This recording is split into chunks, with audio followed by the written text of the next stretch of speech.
Alright guys, I am back. Let's see if this is any better. It certainly looks it already on my end.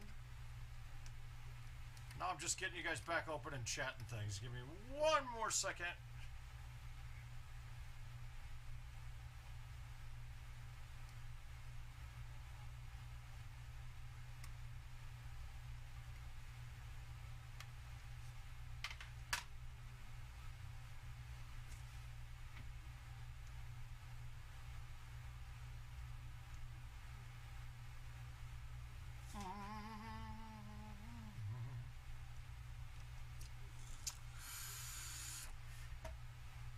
Well, this actually looks a lot better already, so I'm actually might have done the trick.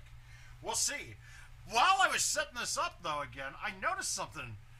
How far ahead does Netflix buffer on their shows? My God.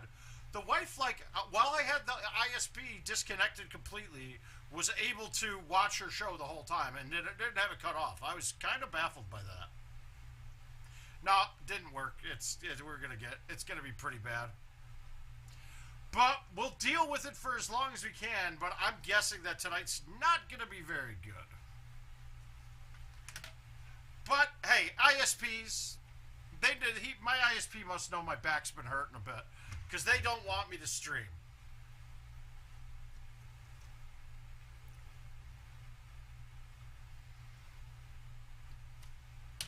Alright, but let's get into it. We're going to bang out some events. I do apologize for any internet connectivity issues you might be having with the stream.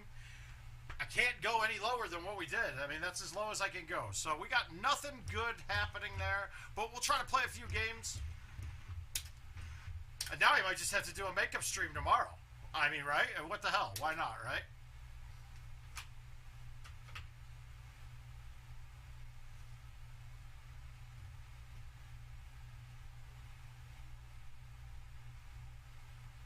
Yeah, this isn't going to be good. Let's see what we got here. We'll dig through this and see what we got. Hopefully we can do better than my bulls are doing right now. Yeah, it's definitely lagging on my end, but I had it dumbed down and we got a decent buffer on it. So we should be okay. It might work. It might be pretty bad. God damn. Now, I've been seeing setups on this. This hole especially is absolutely totally different than what we have during the game. Hey Mike, how you doing, sir? I remember I was playing Haas on this at Worlds and we both got to the look like, what the fuck? I've never seen this before. But let's try to keep this underneath the trees this time.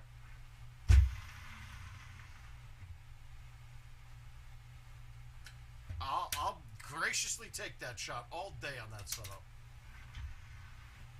Unless I missed the putt. Then I would have been pissed.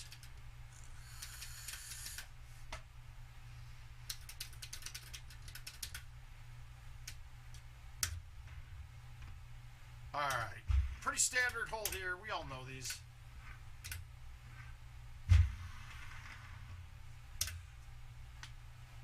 And I don't think it's not even a hole out fest either. It's just a bunch of holes that are pretty easy to stick. And then putting's going to be a premium here. Hey, Joey, how you been, sir?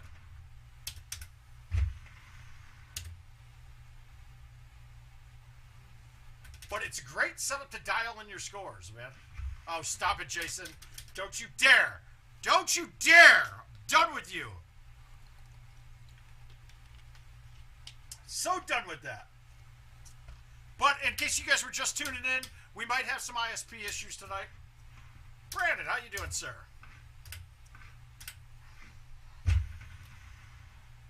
All right, and when I'm done with the stream tonight, well, Art, I would say that too. Except the last match, the last commercial game I played on Once was exactly that setup. I'd never seen it before. I don't think Haas had seen it before, man. We were looking at like, what the fuck is this? How do we play this? And we both had exceptional shots at it, but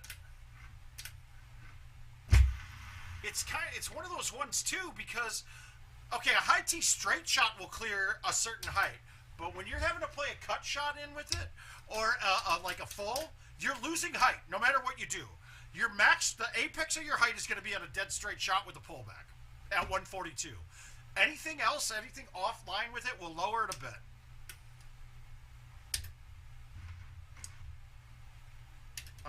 about time.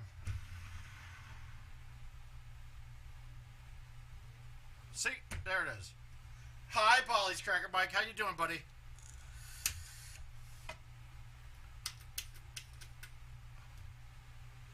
Actually, Jeremiah killed it out there at Worlds, man. He didn't make the cut. I'm telling you, somebody who's not a pronounced tournament player, it's rough. It's a rough cut, man. You have one or two bad shots, you miss a couple putts, and then you're chasing. And when you think you're at the bottom end of that cut line anyway, you know that everything's got to go your way.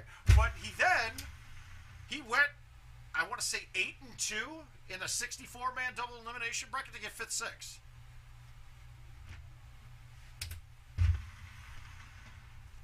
So, I mean, I'm sorry, to get fifth, sixth at any division level of that or Worlds, that puts him at, what, I mean, you call him the 38th best player in the world now, which is impressive as all hell. So I was proud of Jeremiah. Man, I had all the hopes and dreams, and just nothing worked.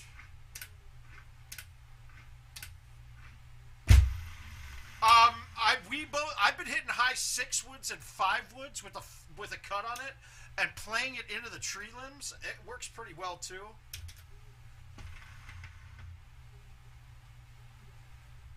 Hi, Kev. Yeah, I'd love to.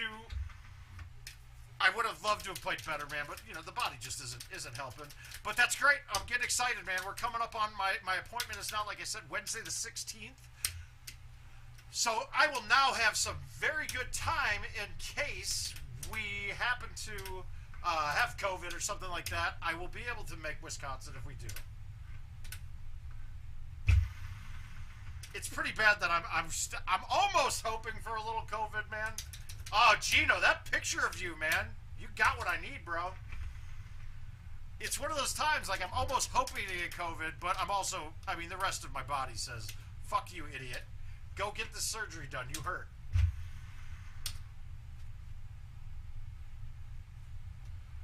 Chris, when it comes to Paul Taylor's Golden Tee game, it's like watching Jim Furyk swing a golf club. We all know he was really good at it, but if you tried to do what he's doing, you're going to fail. And that's how I look at Paul Taylor. He's fantastic, but I'm not going to try to imitate him in anything that I do.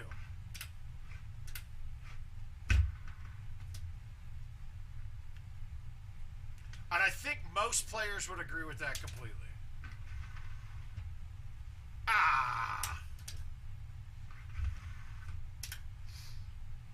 Well, apparently no one got that hole. This is a great hole to work on your cuts too. I personally hate this hole. This hole's not the bad one though. It's the other one that's just like this later on.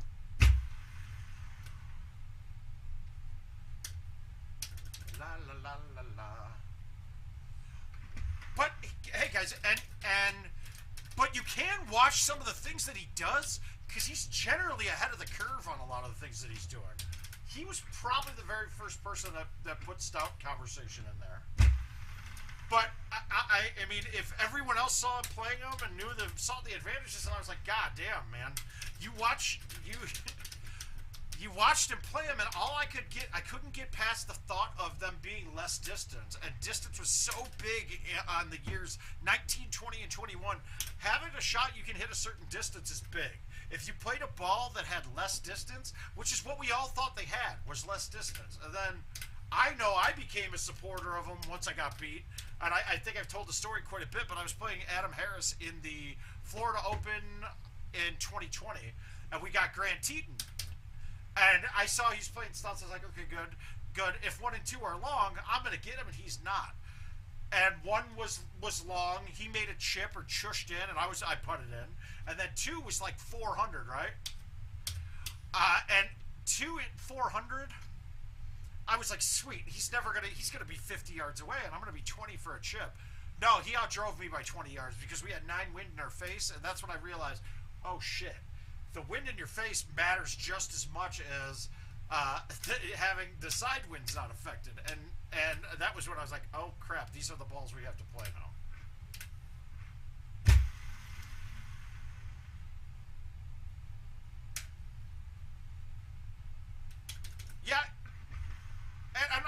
say first because I don't know if Brewer's been playing them his whole time.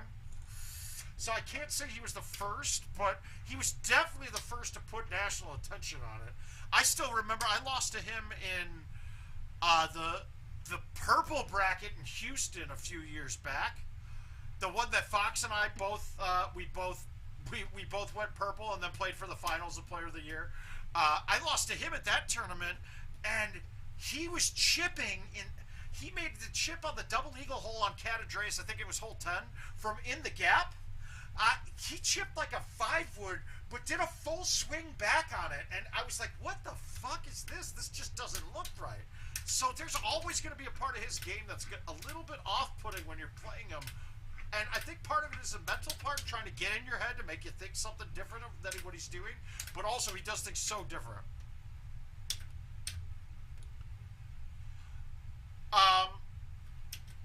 Well, okay, so it hasn't been, Jason, your question there.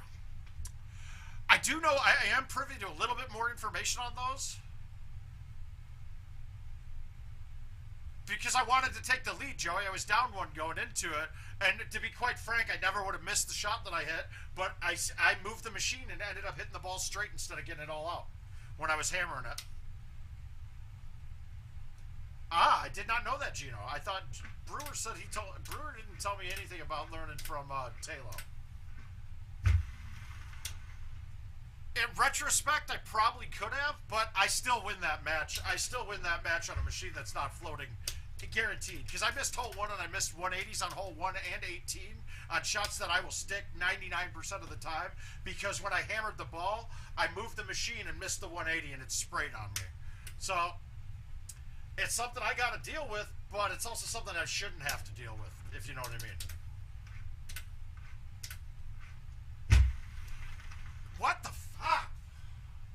Dude, I half cut that. I can't. This hole drives me nuts. This is my worst hole in Golden, dude. Well, there's another one that I'm just as bad at. And it happens to be in this setup, too. Hey, Justin, how you doing, bud? And to be quite frank, Joey, I can't play for a tie in that circumstance. McCook plays more games than anybody in the country. He's got a lot more refined approach right now than I do, than the amount of games I played. So if I'm actually judging it in a match, if I have the opportunity to win in regular time, I need to take that, because he's gonna he'll more likely hole out than I will in the later parts. You take two players that are dead equal. No, it's March 6th. It's March 18th was originally scheduled, Caesar, and now it's now the 16th.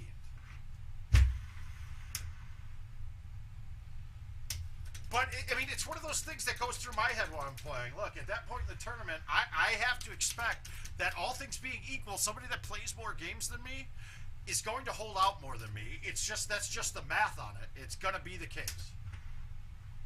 Plus, I didn't think that setup on Pine was that bad, to be honest with you.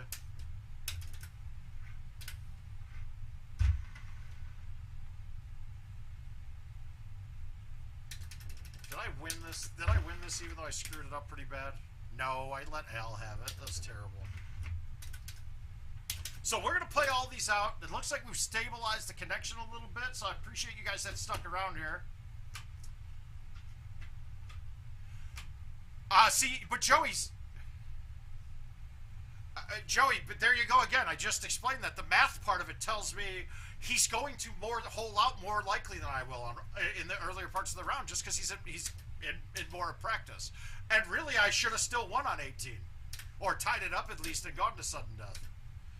There's nothing wrong with my play. I would never lay up on a par 3 anyway, because one, I don't know where to put the goddamn ball to lay up on that hole.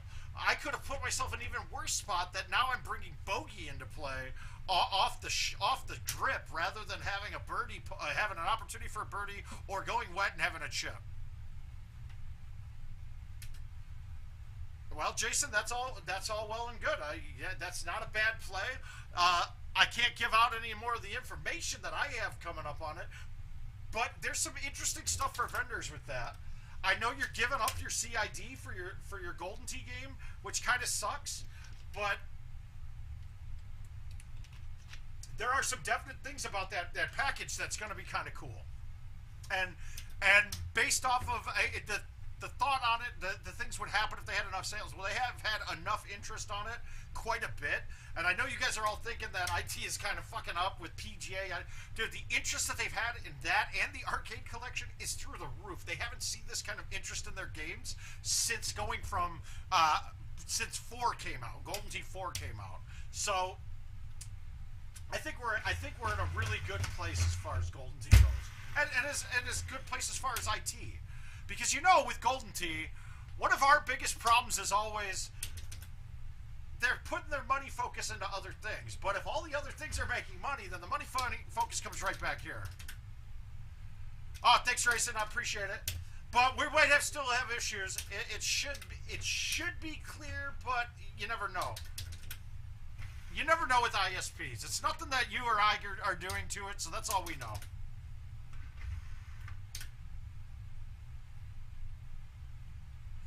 God! Oh, Adam, we're getting crushed here, man. We don't look good tonight.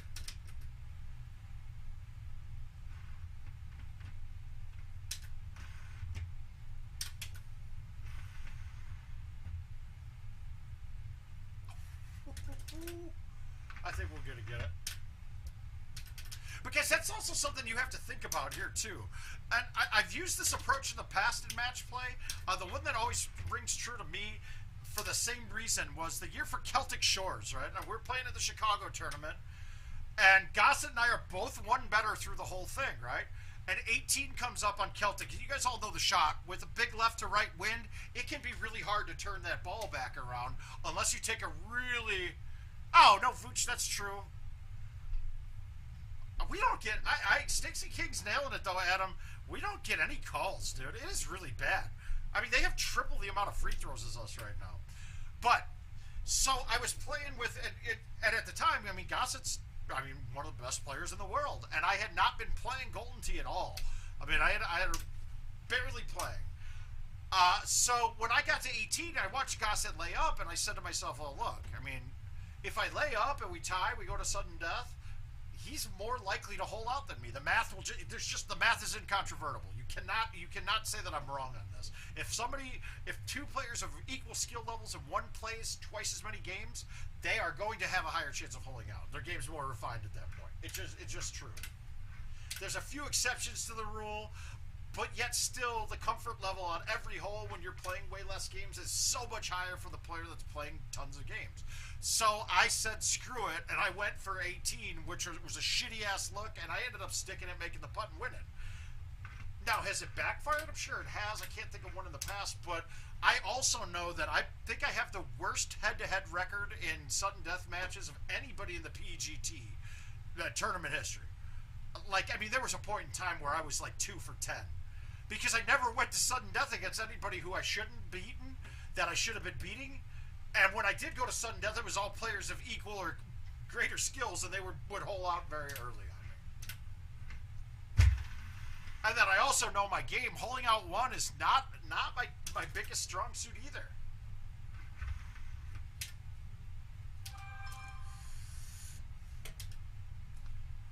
So it was a choice I made, but nonetheless, it was really hard to get into any rhythm at all. That's all there is to it. And part of it was me having to take all sorts of pills and shit to keep my body from hurting. Well, the kill is going to be Sally Jesse Raphael. I guess I'll fuck Maury Povich and marry Jerry Springer. I mean, I guess that's got to be the only choices here. I mean, that's just a whole terrible mess of shit you gave me, though. Thanks, Gino, for that.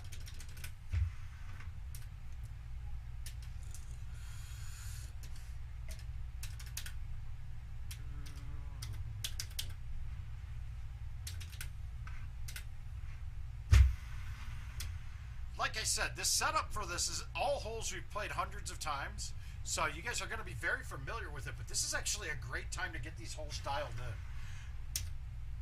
Not like that. Ah!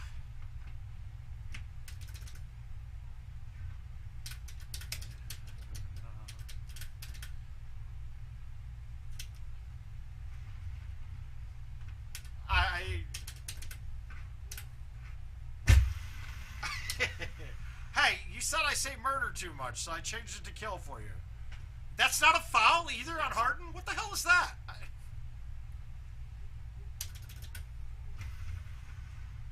That's trouble. Whew.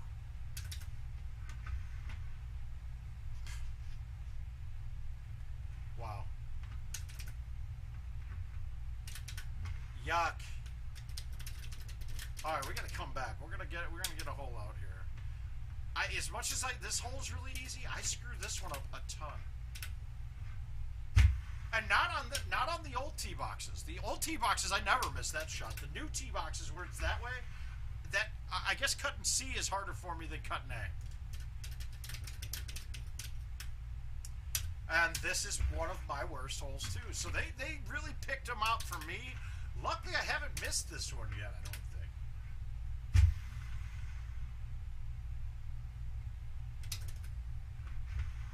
Now, I'm playing my 3-driver bag, which is basically the same as my other bag, except I drop my 4-iron. I leave a pretty significant gap between the 4-iron and the 9-iron. I mean, between the 5-iron and the 9 wood. But it's okay on this setup, because you can kind of not put yourself ever to use the 4. And in events, you're going to find that quite a bit in events. That you're really, unless it's a par 3 bag, you can drop your irons for longer clubs. Just because most of the shots, Kevin likes to pick shots that are drivable par 4s and 5s a lot, right? So those ones you'll never be using an iron on.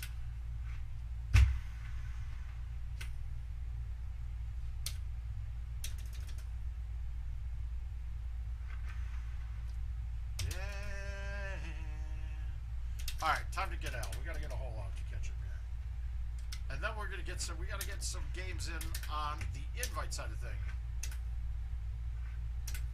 Oh shit!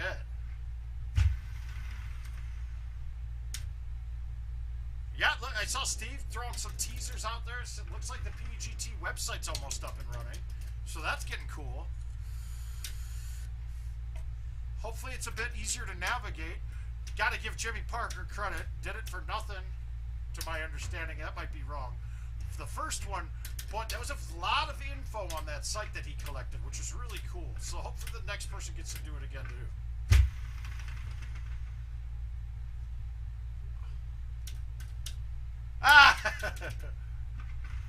I'm going to need to get first cut on that one, though.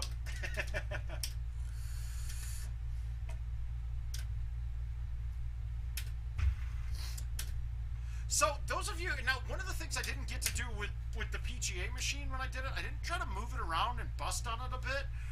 It's heavier, to my understanding. Those of you who have played it, is it a sturdier piece? I'm trying to think in my head if I noticed. I didn't really notice that part of it. I don't remember it being very mobile at all. So was it pretty sturdy for everybody that's played it?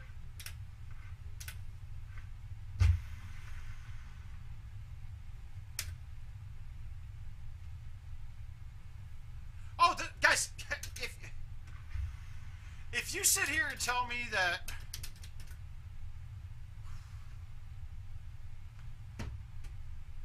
James Mulkey, okay, good, Owen, that's good. That's really good, because God, I can't. That's the biggest problem to me on the pedestals the way we have them now. Yeah, you don't need to have. Wow. Okay, we'll take that, but you don't need to have everything. You don't need to have everything with it, but this thing by itself is not sturdy at all. I think we've all seen that. Even with the stand, they're not very sturdy. Good. Gosh, I can't believe that a Kansas City location with the group of players that they have, we're able to get a location at Wallabies, dude. That place is kind of a staple for those Kansas City guys. Now, I know it's been slowed down in the last few years. I think they all chose to go to another location, but... Alright, so that I don't think the wood is a bit thicker at all, Corey. I don't think it is. There's different spots that it's mounted on. Like the Nighthawk isn't mounted internally. It's actually mounted on the back panel, which is so awesome for it. It's such a good idea to do that.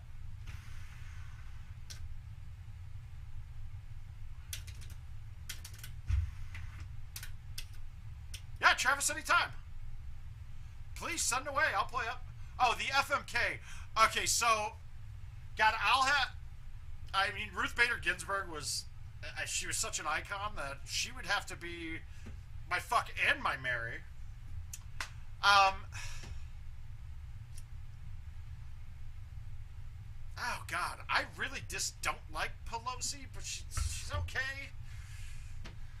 Everybody hates Hillary, so I guess I'll have to say that the one that I'm not murdering is going to be Pelosi, and we'll murder Hillary.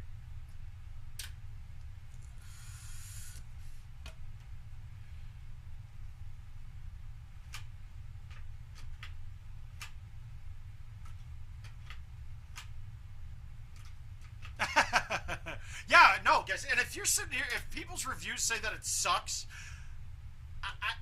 guys, anybody that gives that review is absolutely just not. I don't care about her emails, dude. She did nothing that no one else has ever done. She really had. She really did. But no, we don't want to go political. We got enough political crap going on in the world right now that we don't need to. We don't need to bring it here. All right, another goofy little look. Crap. Well,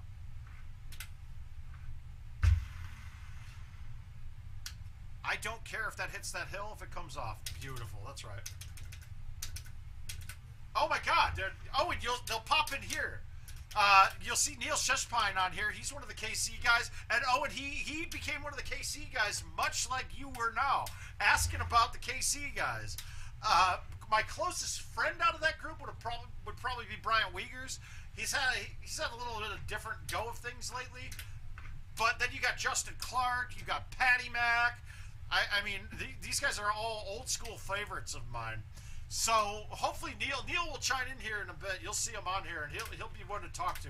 If you need to, you can reach out to me on Facebook or something, Owen. I think you're friends with me. But if you're not, you can always just shoot me a message, and I can get you in contact with any of them. Or you could do the legwork on your own too, and just jump in the Golden Tee fan page on Facebook and post in there and say, "Hey, I'm a Kansas City guy. Come get me," and they will happily oblige. Hi, Brett. How you doing, bud? Hey, Russ. Russ, how'd the stream go? I know. I feel bad. I didn't jump in there. Ryan, I don't think anybody's saying it. I went and saw it. It was solid. Actually, what I thought was going to be my biggest dislike is Robert Pattinson as Batman. He actually was fantastic. I hate to say it, he was very good. Well, wish Tripper a happy birthday from word of mouth. We love him. I think I messaged him, but I've been kind of spacey the last day or so, man.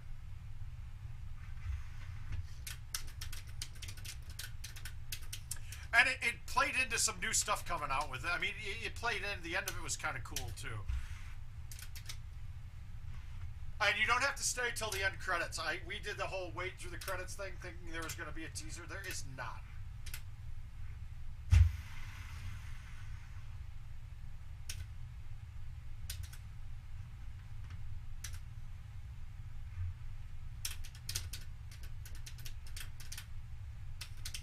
All right, good. So that's a plus, because that was the answer I got.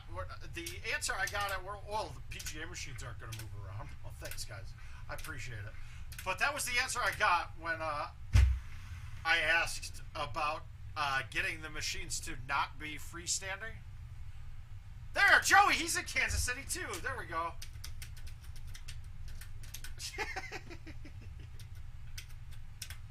Oh, my God. Now, Gino, for somebody like myself who's kind of a noob to the podcast stuff, how would somebody get a chance to partake in your podcast? Oh, geez, Chad Fisher. He's trying to be somebody. I love it. That's got to be Chad Fisher from Texas. The guy thinks he's got a great idea, and he gets a new YouTube account for it.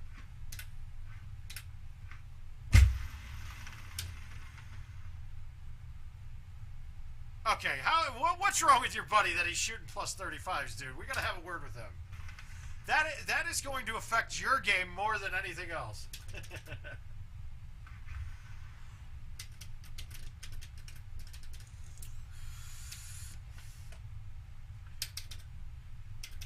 Yeah, see, this setup I never have a problem with. This is a cakewalk. Baby cut. Smooth. Perfect. Maybe backspin would have been nice. Yeah, and I haven't seen it getting bad reviews at all. Not one bit. It's been getting solid reviews. But I tell you what, Pattinson's better than Affleck. And I'm actually a pretty decent Ben Affleck fan. So that's kind of weird for me to say it. And I really don't like Robert Pattinson. But he was fine. Perfectly acceptable. And he's young enough that he can keep the role for a while if they end up going that route. It does kind of irk you, though, that they just had some other Batman stuff out. I mean, like, that now we have another Batman. Like, I hate all the reboots of all this. At least with Spider-Man, they were able to kind of put a reasoning for it.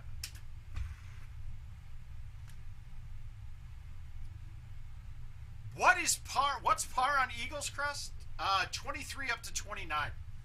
I'm going to say that that's the highest par variance on a course you could have in GoldenTeeTV.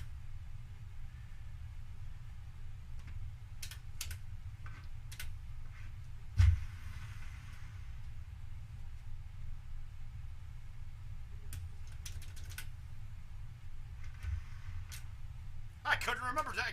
Joey, I didn't remember you were from Kansas City. I should have remembered that. Your bragging little ass talking about how it beat me in the handicap part.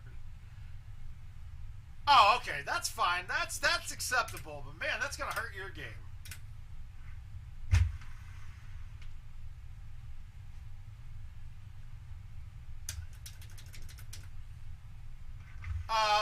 I don't care.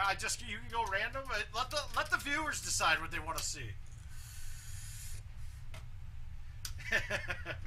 How do I forget that? But the Worlds did do one thing for me.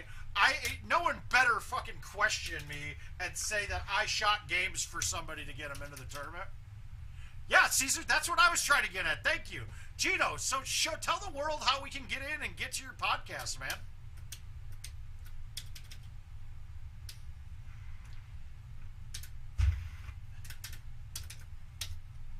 All right, we're going to try release here, and we're going to hillbilly rip this thing.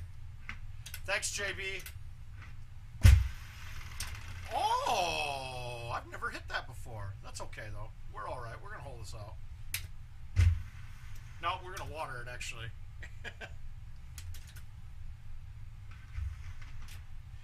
The bigger thing, Caesar, is you can go back and catch any of the older ones. They're all there.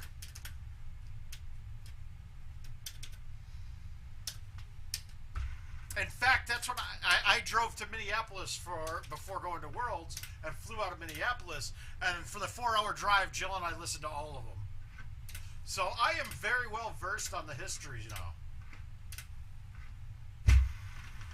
Now, obviously, since I'm a big attention seeker, so all I was really listening for is how many times I was mentioned.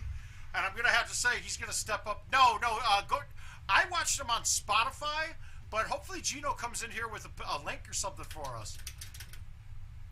If need be, though, if you just search Gino's GT Podcast, if you search for it on Spotify.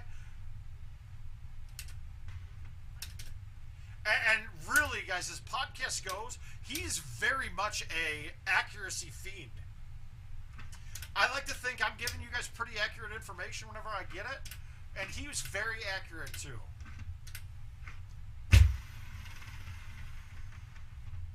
I still think the Gary C2 two-part series of it was incredible.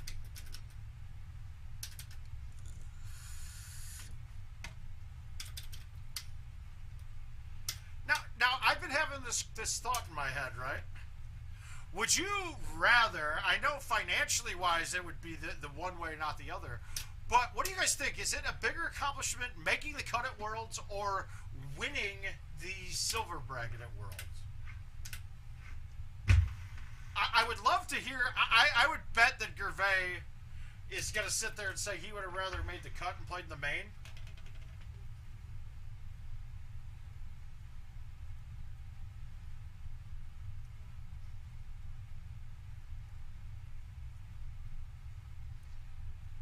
Alright, Travis, I got your friend's request. I gotta delete people to get to it, so let me do that real quick.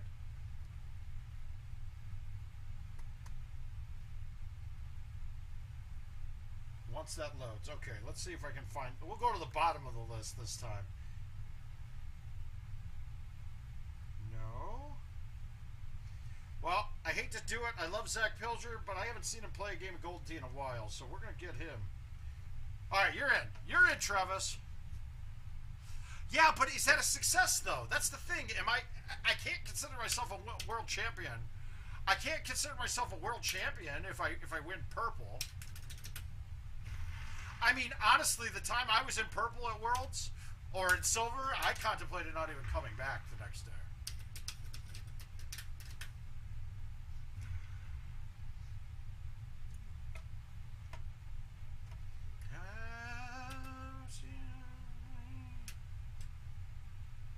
All right, just got your contest, Chad. Let's see what we got. All right, coming in hot, coming in hot. All right, that's been accepted. I could get him some spiked ass Mountain Dew though if we really need to, Gino. Be my only time.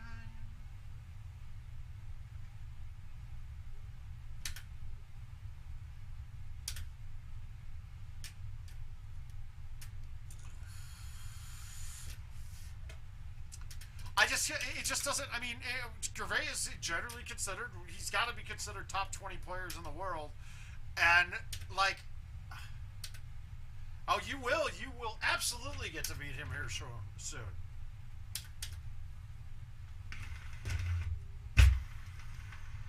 Oh, shit. I didn't mean to throw that out so far. It's okay, though.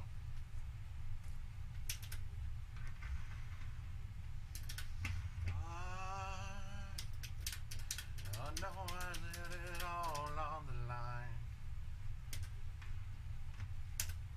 You'll like Gervais a lot, Caesar. He is a non-drinker, and you're not a very big drinker. If you ever just show up with Chick-fil-A for him, he might fillet you.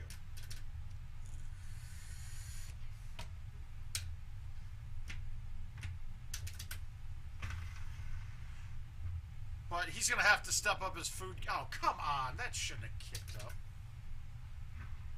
I knew I was going to miss that. I know it wasn't. It wasn't. And I've got Bobby's number pretty well when we play. That's exactly right. You got it, Chad.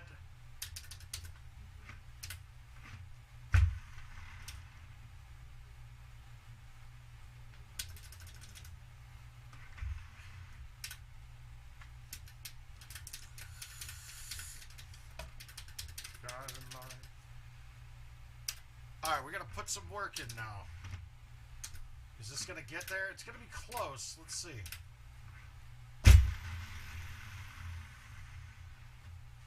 There's no sorrow in sight.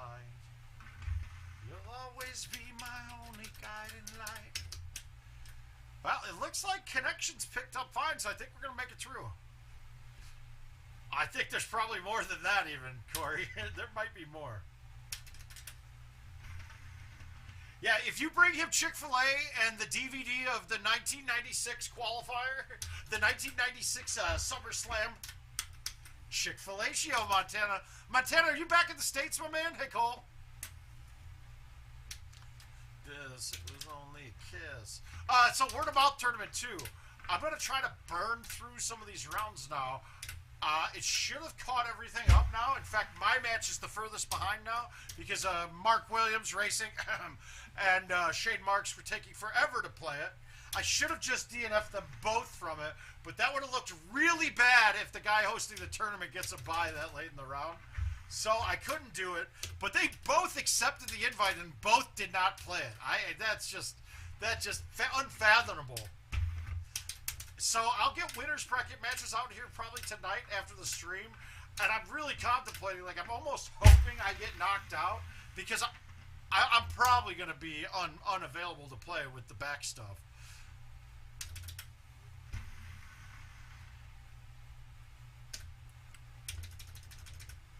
Mr. Goodbites, how you doing, sir?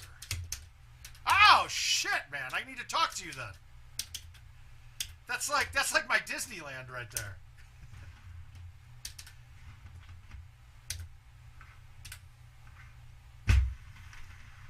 Yeah, see, look at how bad that shot is. Not good at all. Well, be safe though. Be safe down there, Montana. We love you. We miss you. We got to have you come back.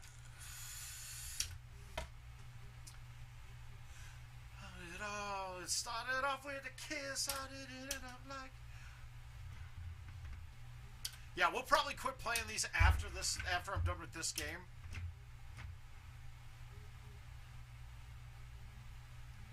Well, holy shit, that's nice, dude.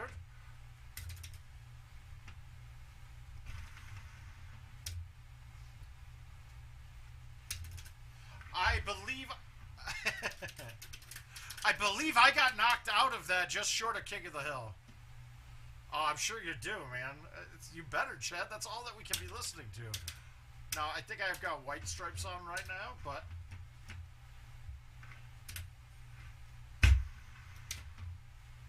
Jealousy.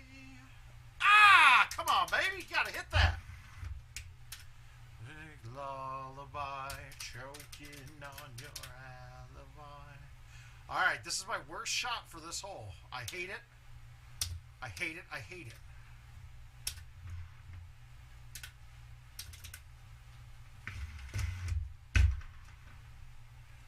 I'll take that. No, no! Wow. So that's the reason why you don't want to use bite on that shot. I hate that setup, though.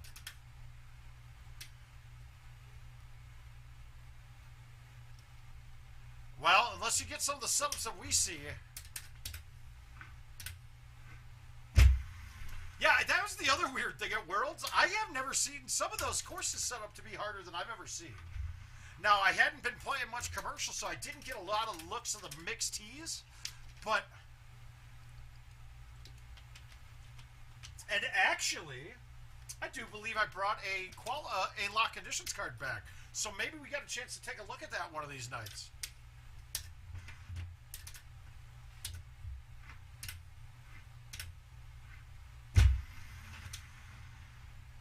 In fact, now that I'm thinking about it, I'm almost positive I stabbed one and stuck it in my wallet.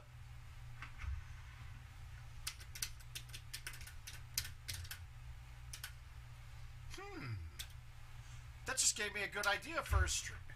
So Richard and I are trying to come up with some videos to put up while I'm incapacitated. Now, I still think I might be able to play and do some thumb shots. Maybe all closest to the pin games for me, who knows?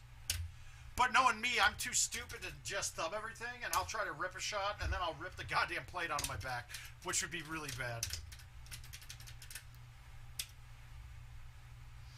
Alright, another one of my worst shots. We're going to go with the high five here, baby cut, and hopefully the wind helps. Good. I hate those two holes, man.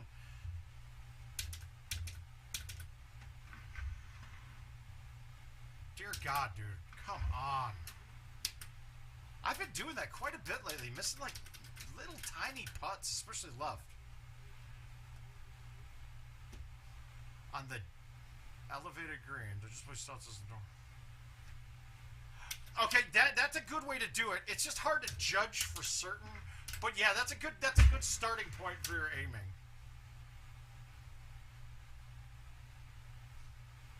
No, Montana, I absolutely know they didn't. They don't have that ability. I've asked to make an events mode where we picked them, but they do not have that ability to pick a certain set.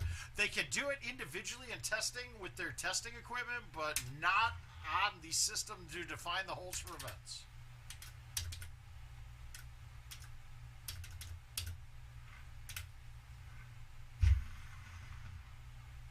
I know. Hopefully your question is, you're thinking like, how the hell can they not pick holes and setups? That's the same thought that went through my head when I was told, but it is absolutely true. And if you've noticed, we haven't flipped back to a week-long events mode because, like Kevin told me, it is hard for them to switch it. It's not an easy button like they have. They don't have that easy button. Hey, that was my 15th. Good. So we're done with that. Let's play some invites. Let's beat up on Chad Fisher really quick, see what we got.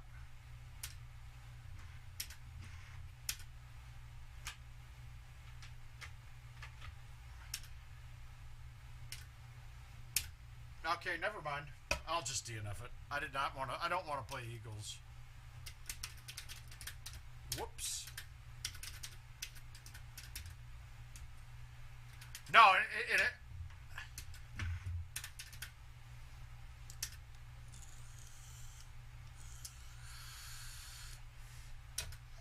Alright, I gotta message somebody. I gotta look and see who that was and tell them to quit too.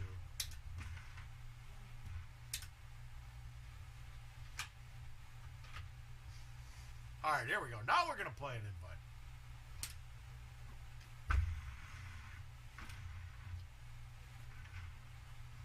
Alright, this one's going to expire before we stream again. The rest of these will be good. So we'll play this Hidden Temple and then we'll get on to whatever we want to play today. We can just pick them out. Like I said, we'll maybe get about 5 or 6 more games in.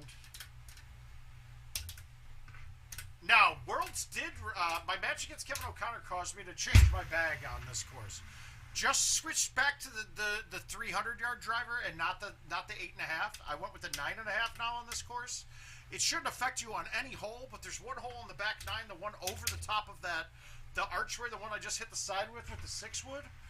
I almost lost my match to Kevin O'Connor because he had a 9.5 driver, and I had to hit a 10.5, and I was literally 10 yards short of the green even. So I didn't realize that could happen on that hole.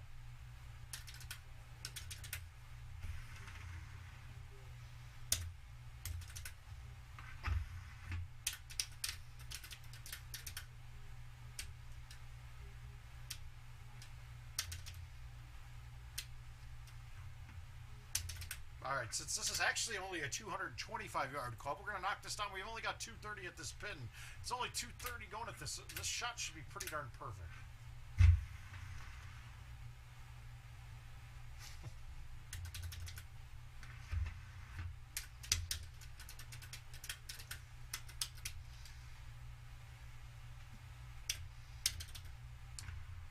Yeah, and actually, Montana, thanks for bringing that up. Because I think that looking at that, going through those and playing the World's Qualifier again,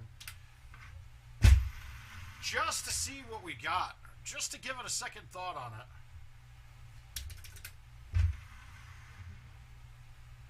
I mean, I want to play Baja where I get to see the whole game, rather than the screen going out like every third hole.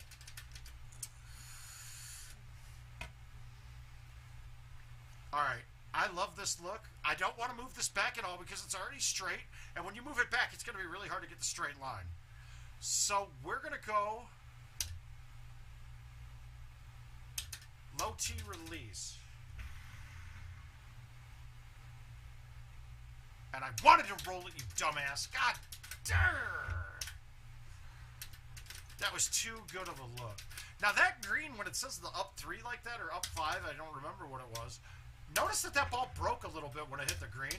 So I think that one's definitely, when you see the straight uphill shot, it's actually got some hidden break to it.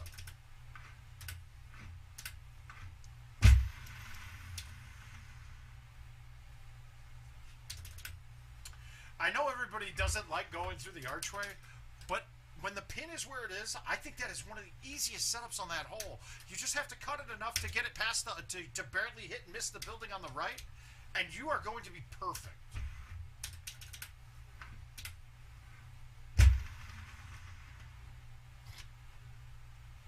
That's not where you want to hit this, especially where the pin is.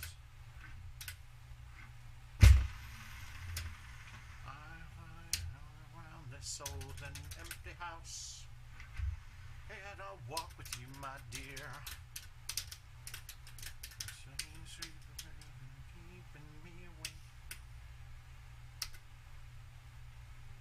Alright, we can roll this if we want. Am I still worried about going over the back edge? Yes. Didn't need to roll it. Good. Like, me getting my thumbs up to 97 is saying something. I don't do that much.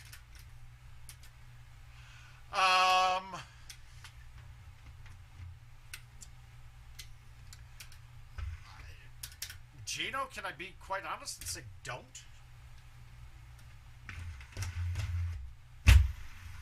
I can't recommend it to be a very good life decision. You may meet a bunch of great guys,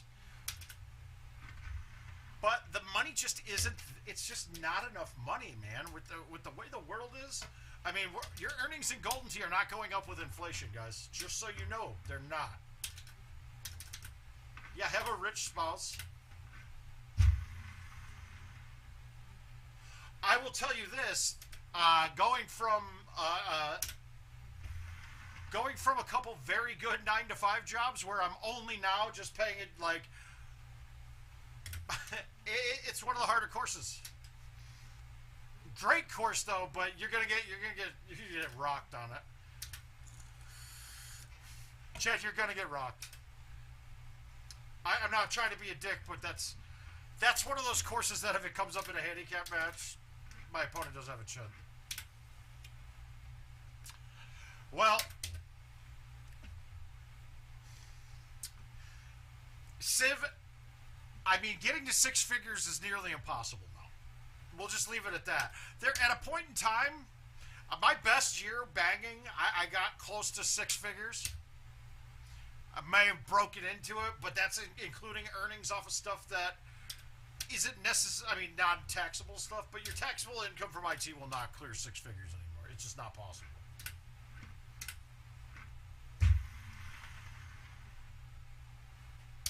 I mean, okay, so do math on it. So let's say you're a banger and you're getting $2 games, right? And you're going to play 50 games a day. Okay, you're going to play 50 games a day. And you're paying $2 to play. The best players in the world are hardly getting to $7 winning. Once again, Gino, I'd stay away from that one too. After they went public, it changed a lot. It's very stable though, and it was an alright place to work. But here, getting your commissions cut every other week.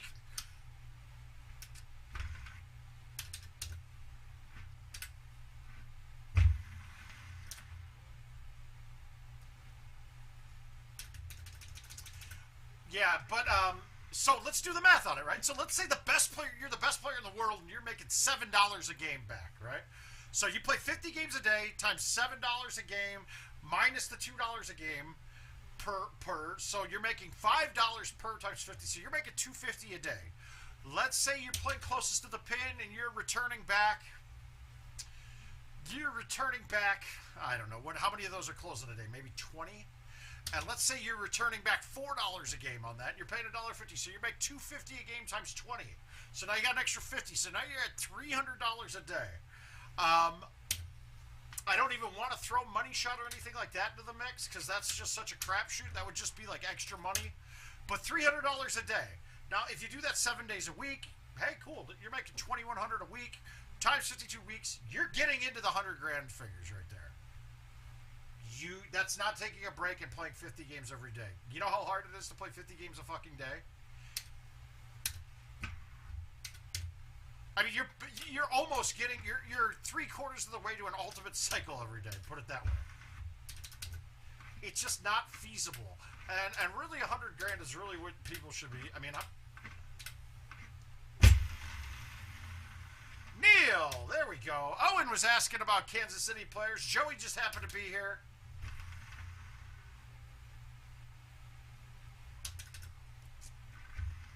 So in that regard, I mean, yeah, you could. I mean, technically you could. Is it a viable? No. Then you go to a tournament, right? Then you want to go to every tournament since you're a banger. Well, you just lost 4 days of playing. You do that 5 times, 6 times a year. Well, now you've lost 20-some days out of that. I mean, it's just not even. Montana, the math just doesn't work out. No, they don't. It's just easy living. That's the whole key. Now, if you own your own location, and you're getting a kickback there, or you're making money, like when I had the Marcade, I was playing roughly 800 games a month. But then half of my location's earnings were coming to me. So if we were paying $2.50 a game, I was actually only paying $1.65 a game, or $1.75 a game. And now my returns could go up a bit. Plus, I was getting money off of everyone else who played. Yada yada yada. It ends up being a lot more comfortable. Then it was the secondary revenue stream. But if you're playing sheerly as that being your only source of income, chances are you're not getting anywhere in life. You're not getting ahead off of it. And here's the other big thing that most people don't realize about bangers. Unless you have a wife that's providing you with insurance, you have no health insurance, guys. And I know we're all getting older now, and it sounds like a joke when we talk about insurance being a big thing, but I think we all look at our insurance coverages when we're looking for a job.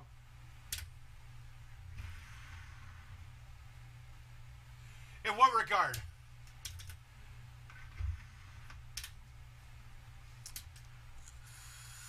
Yeah, Luke, that's the whole thing. There is zero health insurance. That's the bigger problem right there.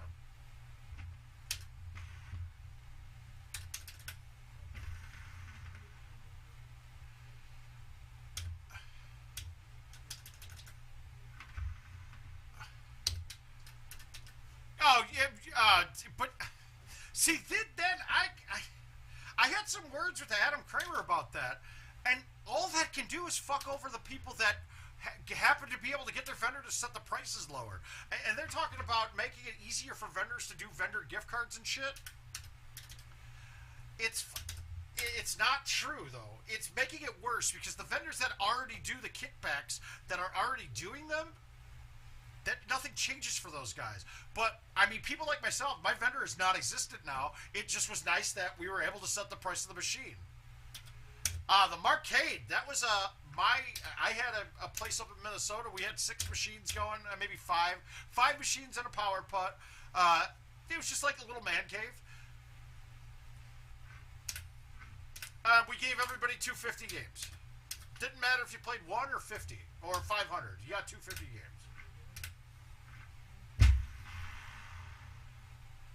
What was great about that location too is we weren't just catering. We weren't trying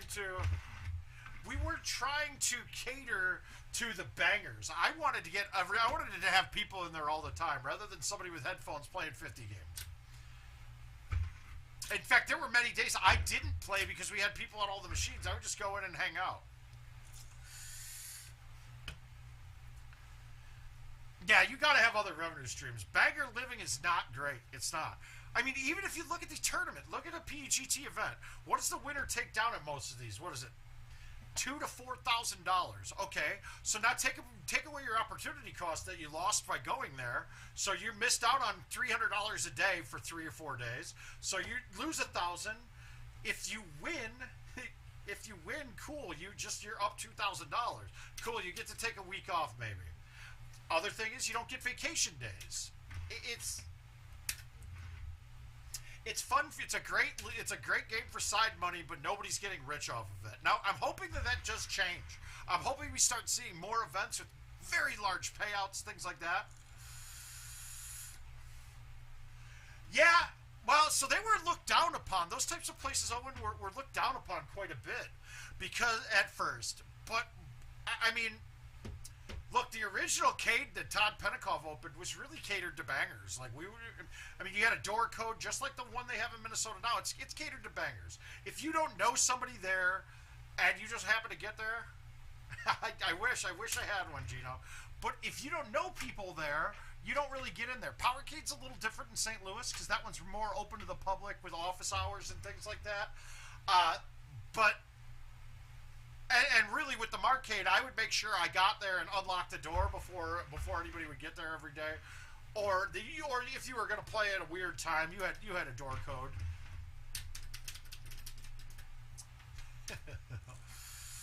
All right, let me get this one dayer out of the way. I didn't realize there were 2 of them.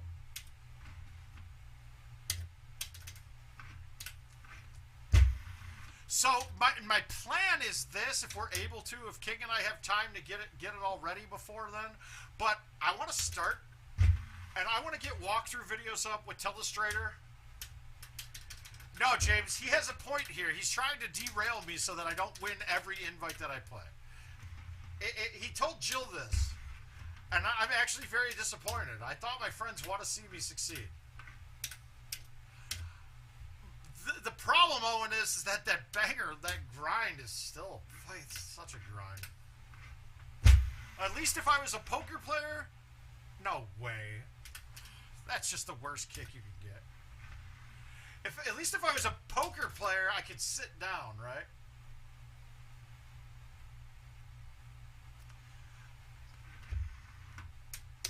Like, I mean, Gossett's the proprietor of the location for the Powercade, so he's getting a good chunk off of it, off of games played. He's taking the location money, and then he's also got a third of the play from the power vending side of things. Right now, it's called Lemonomenom.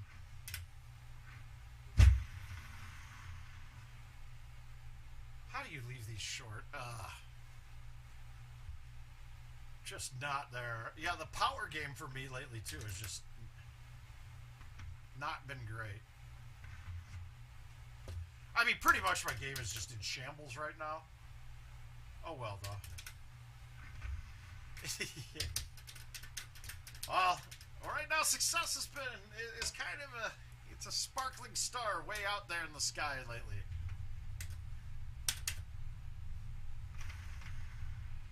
Now, my biggest success is going to come here in a couple of days. Once this back feels a ton better. Yeah, I use this lemon one aim when my coil starts getting a little old. It kind of revitalizes it. It's almost like cleaning your house with lemon. Well, so when I took a job for GoDaddy and moved down here. So I moved down to Iowa, so we shut down the Marcade.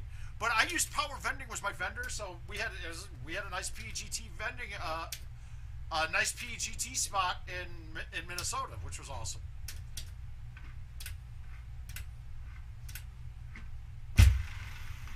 We were all pretty happy with the success that we had until I really wanted to start doing some other things. It's just really hard to give up something that you're pretty damn good at completely, right? Alright, if you wanted to be like me, in case you guys haven't noticed, I'm pretty dang smart, but I do like to buck the system a bit. And here's the key. The thing that would have made my life immensely easier is not trying to buck the system from age 12 and on. Like, you got to conform for a while until you're in a position to buck the system. And it will make your life a lot easier moving forward.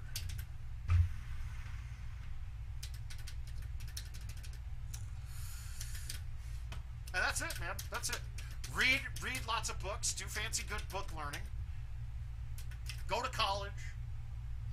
That one I don't even necessarily agree with myself anymore. I know when we were hiring people, college was the last thing to look at. In paradise.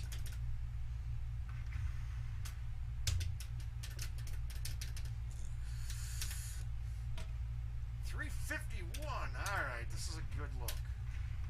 We know that this is going to carry 350 on a level shot. Oh, dude.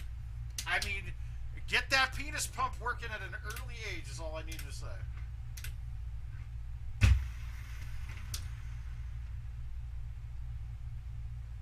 But always find yourself something to fall back on is my goal for everybody there. Always have something. Always have a second revenue stream.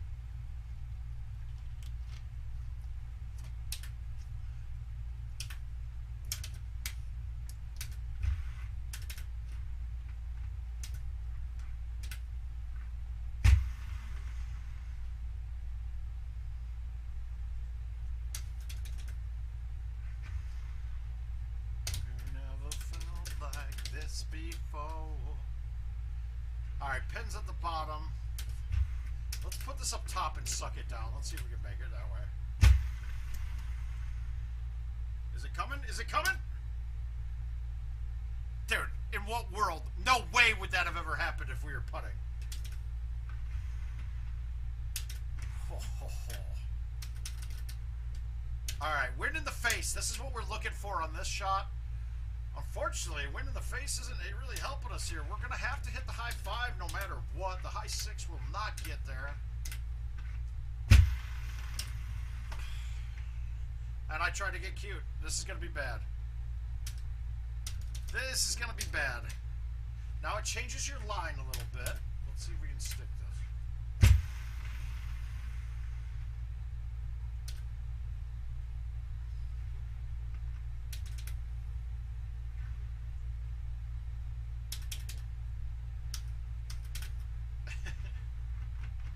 Yeah, you say that you bucked the system, though. I think we're just going to DNF this game already. We already blew it. We already blew it. Somebody got a freebie there. That's good.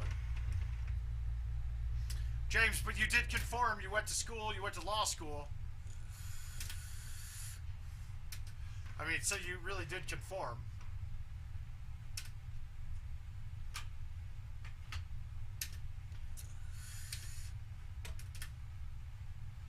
Alright, what do we got? Let's get these Chad Fisher games out of the way. Where is his Fisher donation? Where is it? Ah, here we go. Coconut it is. Oh! It's kind of funny, because, you know, I told you guys the trick. If you're ever in an invite,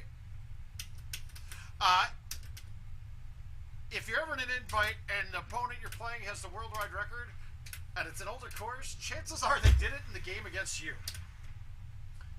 So, I had an invite with this the other night with Brian Bernhardt. And he had the worldwide record up at 28. I saw he had finished our invite, so I was like, okay, I need a 29. And I shot the 29. And I watered a shot too. I watered 18 trying to stick it, but then I hold out the drop.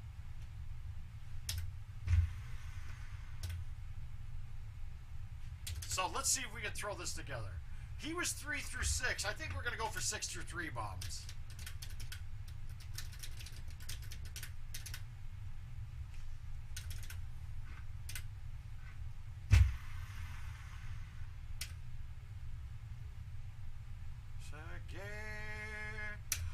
Richard's not on here. He did get home from Vegas safely. I know that because I've talked to him since then. Way shape the other.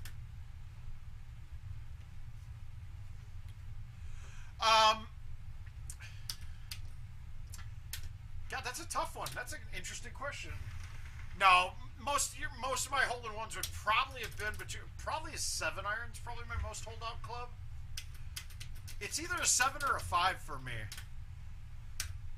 But that's also, I mean, math is going to tell us that you're going to hold out more with the closer the shot is. So technically,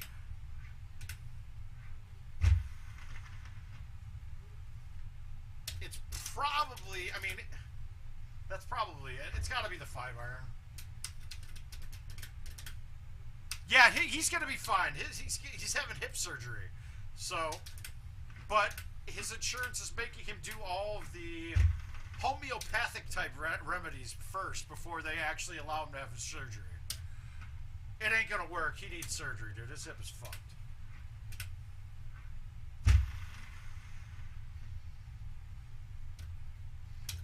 But he's getting better, though, man. He's moving a little better, but he just hurts, man. He's like me. He just hurts. We fight through it because that's what we do. That's what the military part of us instilled. You just fight through shit your whole life. But I'm telling you what, I don't know if it's just a coincidence or not, but holy shit, is my back starting to get really bad without changing anything lifestyle-wise.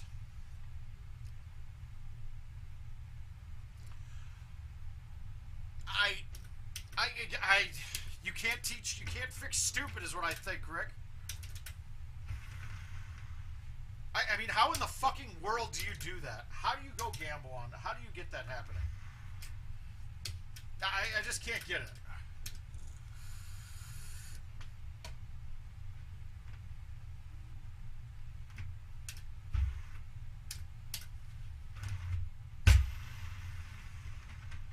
Off the rock. Come on, down ball. Ooh. Yeah. Yeah, that's it, Caesar. And it's one of those things, though, that it's so...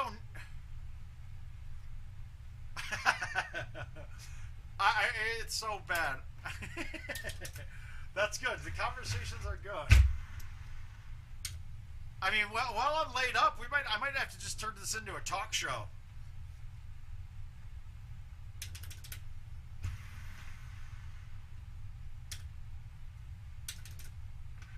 Like I said, we're going to try to come out with some videos. We're going to probably start with 2005 and move up from there, but do just complete course walkthroughs, telestrate them and everything. It's just all a matter of time right now if I'm going to get it. Hey, senor.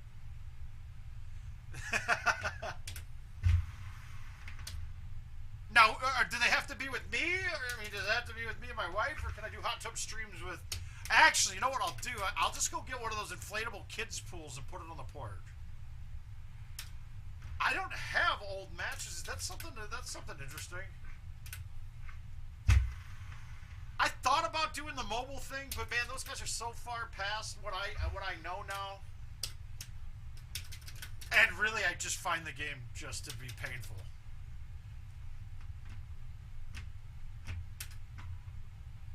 Alright, so now you notice that I'm moving this offset with the wind. It's because then I can aim this to the right and still have the right angle going at it. This isn't going in.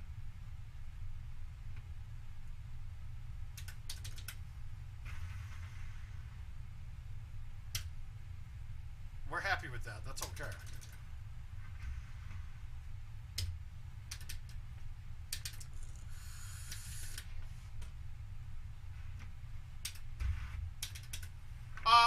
The only time I've ever really used super spin clubs, there were 2 times in Golden Tee history that I would use it. Oh, that whole out city match was crazy though. But I've used super spin clubs. Oh no. No! God damn it. Alright, let's get kooky here.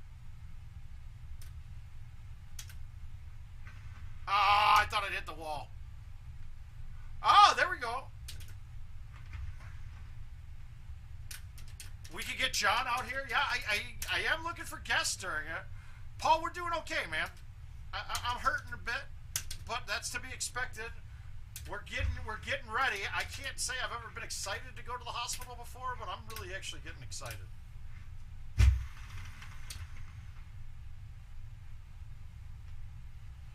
So holes like that, you have to figure out your aiming point.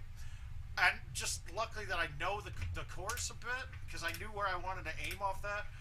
There's a pillar behind the first set of pillars there that you can use as an aiming point.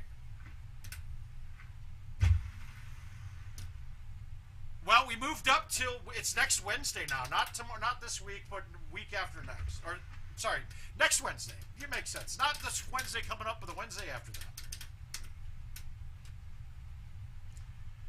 How do we want to play this? All right, we're going to overhit this club. Mainly because I'm trying to hold out stuff, and that's the only way that's going in. Yeah, we're excited about it, though. I mean, I'm starting to now get, like, my leg has been dead all day today. Like, I don't, my whole leg has. I didn't really think that could be cervical, but the doctor said, okay, cool. Yeah, I do too, man. I already strong-armed Adam Kramer in case something goes wrong with the surgery. I told him, like, you better have a job for me then. And he agreed, but I don't know if I can take that. I can't put that in the bank yet. Oh! I got robbed by hitting that last branch.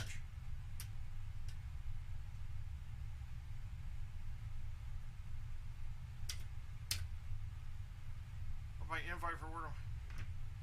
Jason, we'll have to hold off on it, man.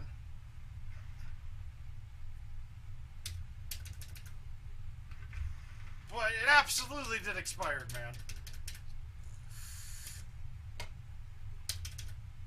Thanks, Brendan. I do appreciate it. You guys have been great. You make everything easy. Now, how do we play this?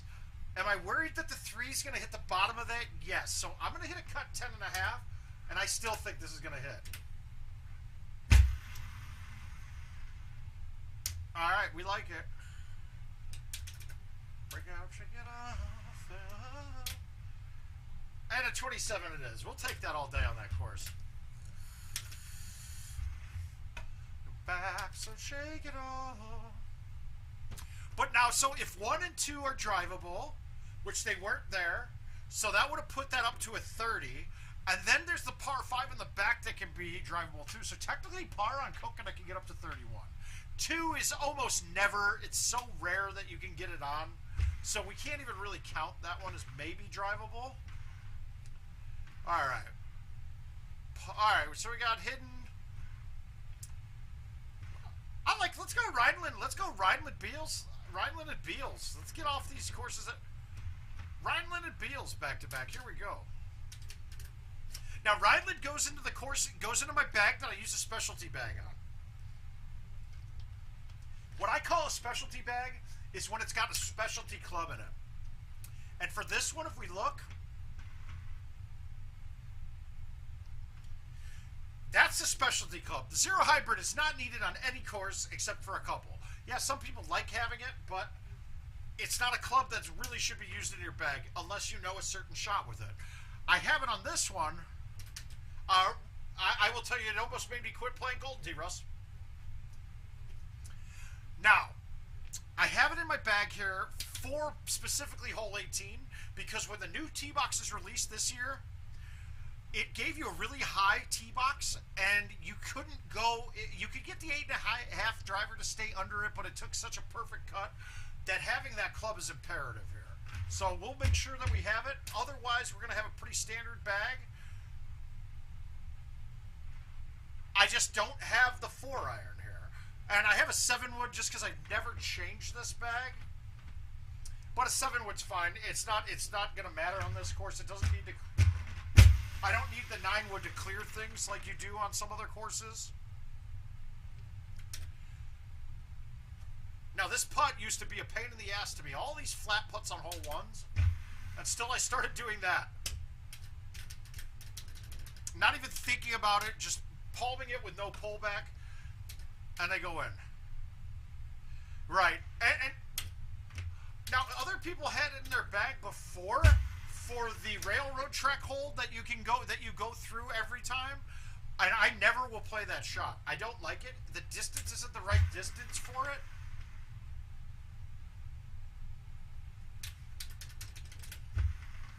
Oh.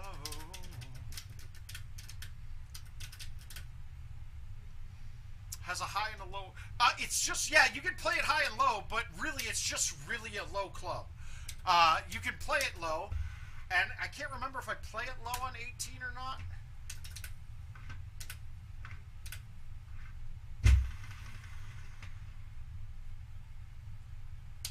Hi, Rodney.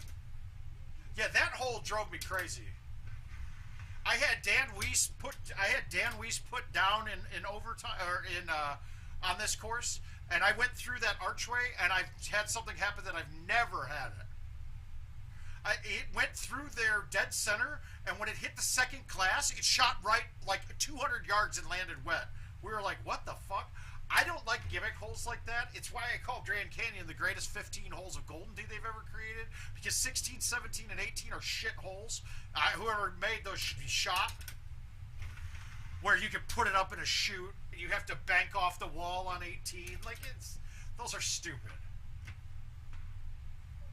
As much as it's GoldenTee, and we know it's not real golf, you got to have the similarities to real golf. It pisses me off. Good look here. We rarely get this there. Now, technically, this can be driven sometimes too. And in fact, we're going to try to get it down the hill because now that I've shushed, this might line up to be a straight shush. Nah, I didn't get it down, but that's fine.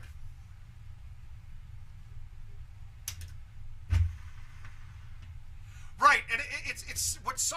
Why did I didn't mean mean to roll that. I meant to release it. Shit.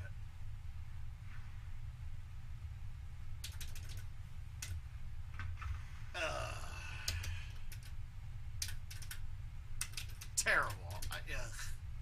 That's all right, though. We're going to still win this. All right, 259, easy look. That's good. We're just going to go up one club above the distance, play a baby cut with some bite. And I ripped that. I don't know how I hillbilly ripped that so hard. Whoops.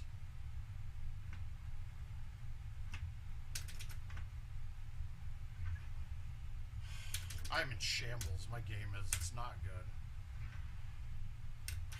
Like, those are... I never would miss those. Oh, well. We're still going to win this game, though. We're going to come out the slums and start firing bullets here.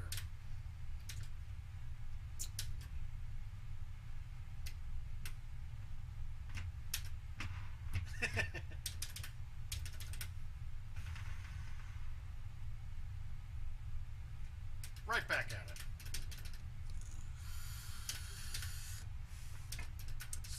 No time. Oh, ooh, fun shot. Here we go. Now the world was laughing at Stu Fox and I when we were arguing about this. Now this is a little bit longer than I'm hoping for, but we're gonna try to nuke it. No, a guy gave me 151.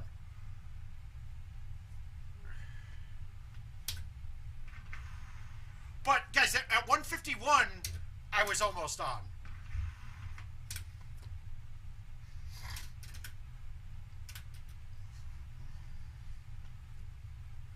Now, some people will play this ball into the tunnel.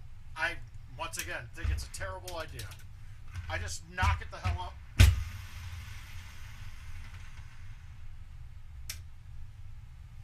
We'll have to ask Jill if that's the case. It kind of is. She's gonna have to get ready for some of that cannon stuff.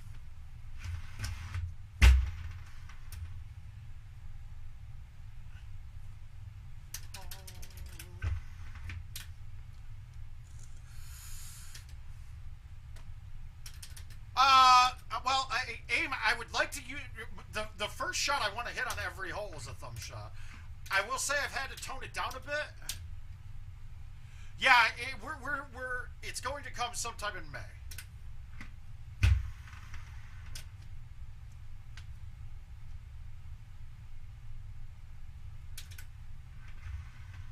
I did.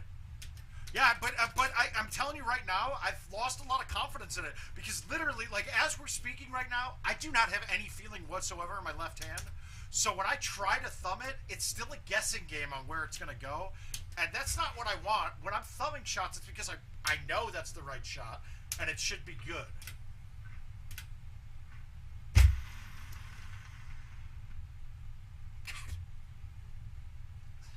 Bad luck.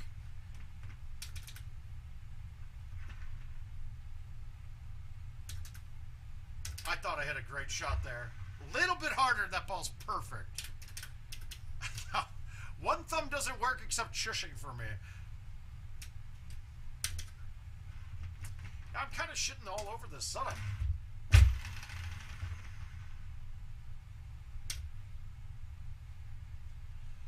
I do too. It's a great hole.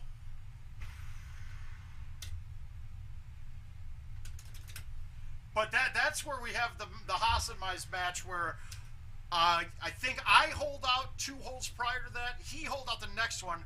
I then aced that. I'm not really in the mentality of singing. I did forget the cornbread, John. But it's one of the problems.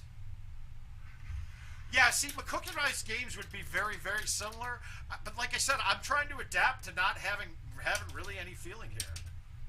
So a lot of people want to try to use the 0 hybrid here, and I don't agree with it.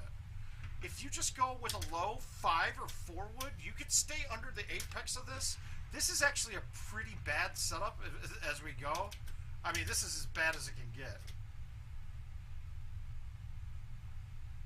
And if you try to low tee into that wall from the box being level, you hit the curvature of the arch, so the ball doesn't come off right. So we're going to literally try to go one more right. We're going to full see this and soften this. And I didn't cut it enough. Now here's something unique though.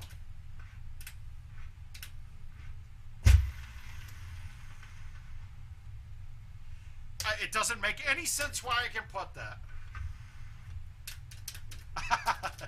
Thanks, Russ. I appreciate it. I actually used to have the voice of an angel. And then I hit 18 and grew hair on my balls. It was incredible.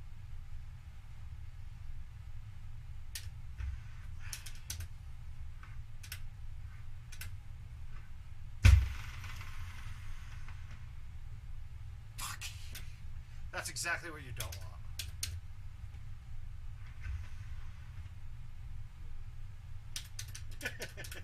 Yes, those who have heard me sing actually say I'm the songbird of my generation. Now that hole there, though, you notice how I put it on the hill, and typically my rule of thumb for that is 25 yards. You can putt off from up there pretty much any time you get that shot.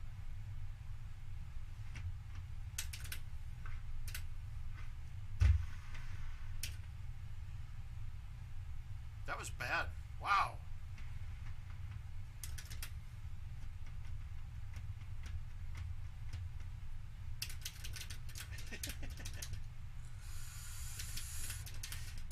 There it is. He's got it. Well, it does. It does, but for some reason on that one, it's not even a real turbo. It's just it's a weird thing in Golden Tee, and I hate to call it a turbo, but it is a turbo. I'd be curious to see what the shot meter read there. I didn't look, but I'd be curious. I've never noticed what the shot meter reads on the putts from up on off surfaces like that. Okay, so this is why you put the O hybrid in. Now, could I hit the low 8.5? Absolutely, yes. I'd have to move it back here and play a baby cut. But if I go here with the 8.5 low, I mean with the hybrid low, I can just thumb this and just play the path.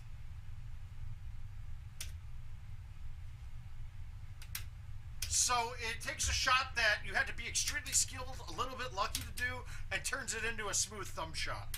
Which is, you'd rather have a smooth thumb shot any chance you get. I want to feel better.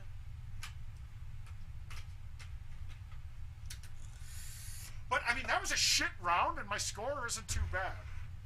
That's the difference, though, when we're looking at the old courses like that. Okay, so 30, and so that was 24 yards. We're looking at 72 feet. Let's look at what a 72-foot putt would read on a normal putt speed. Oops, wrong file, shit. Alright, so 72 feet. Okay, so that's actually reading like it normally did. Yeah, so that reads about normal, because I have 70, at 70 feet it reads 29. So it's not even technically a turbo, but it just, since it's in the air so long, it feels like a turbo. So the bigger premise is not that it's a turbo putt. Oh, but actually that one wasn't over 25. So really the only benefit there we had, it's not a good way to read. So when we get a putt off the green from over 25, let's see if the number jumps discernibly higher than the rest of them do for it. Now, can we get this there straight? That's close. We're going to go straight. I need to carry this 365 maybe. Come on, let's get it. And I caught a really good 180. All right, that's happy days. Now, you guys notice how easily I catch a 180 on that? Exactly. That's exactly it, Chris. So there's going to be some members-only bounces there, because you need to know what it does on the green. When they give us the break on a green, it's basically assuming you're on the surface the whole time. So it's why I don't turn left or right when I have downhill putts, especially longer ones, because if that ball jumps in the air, that reading is going to be totally flawed. Because if it was left one, it could be a right one at the start. And you're not getting the aggregate then because you're missing part of where they're telling you the reading on the green. All right, so we're heavy rough at 21 yards. We're going to release this.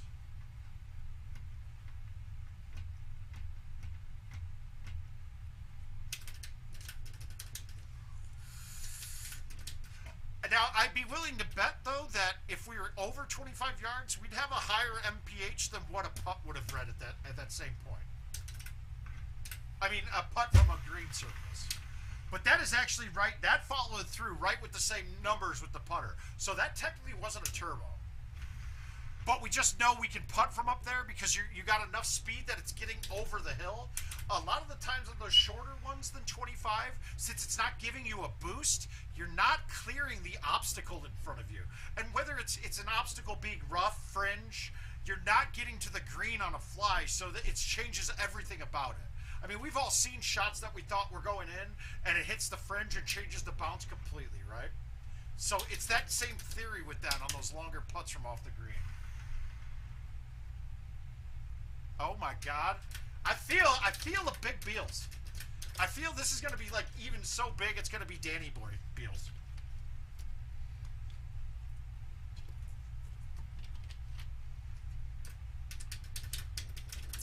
I'm feeling solid about this round so far, though. Let's just hope we get a drivable. Let's hope we get the drivable par 5 in here too.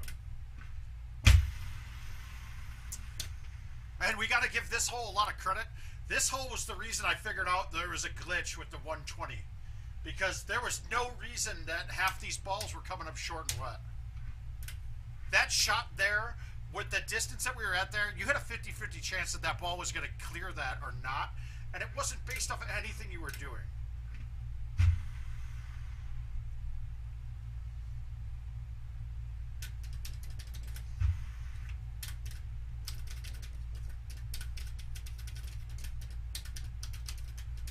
All right, 7 through 4. All right, that is not a fun look for this hole, to be quite frank with you.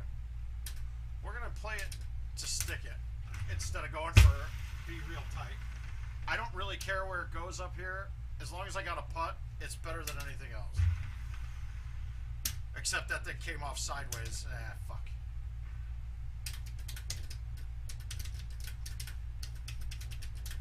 But notice that the turbo, that didn't really turbo putt either. If that would have hit the hole, it would have gone in. And that's where a turbo putt there before, that ball would have been coming so hot that it would have lipped out and gone wet.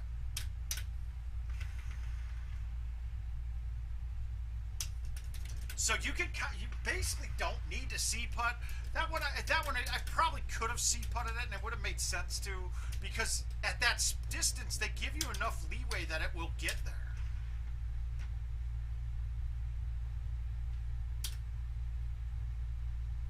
All right, it's there. Some bitch. Guys, this is cutting it. This is awfully close. Here's the problem. Could I hit a 359 with an 11 out wind? Absolutely. I have to cut this, though, and I can't 180 this. I don't think this is possible to drive right now. To be quite frank, I don't think it's there. The 8.5 will hit those trees, so that's out of the question. Let's go for it and see if I'm wrong, but I don't think this is going to be on. Or I don't even think this is going to be dry.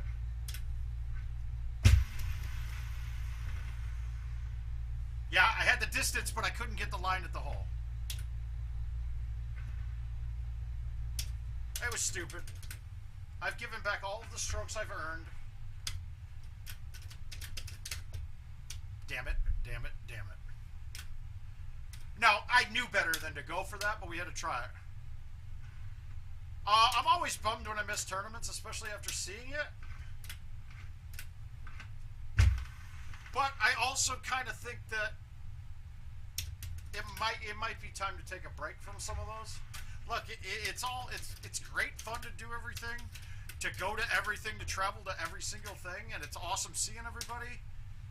But I mean, you add up all the money we spend on these, and it starts to hit you a little bit.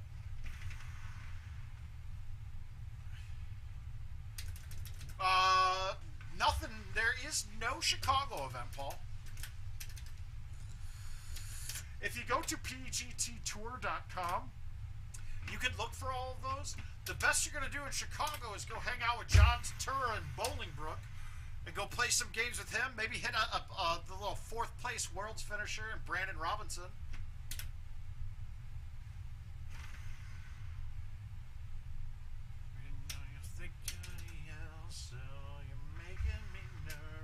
The closest tournament to Chicago would be Wisconsin, which is basically Chicago North.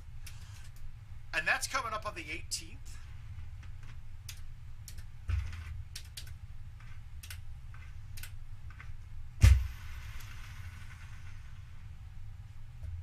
Yeah, and going to all the tournaments was a great blast too.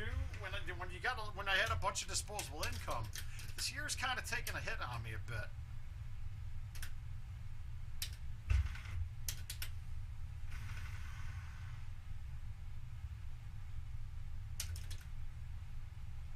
Is it nice?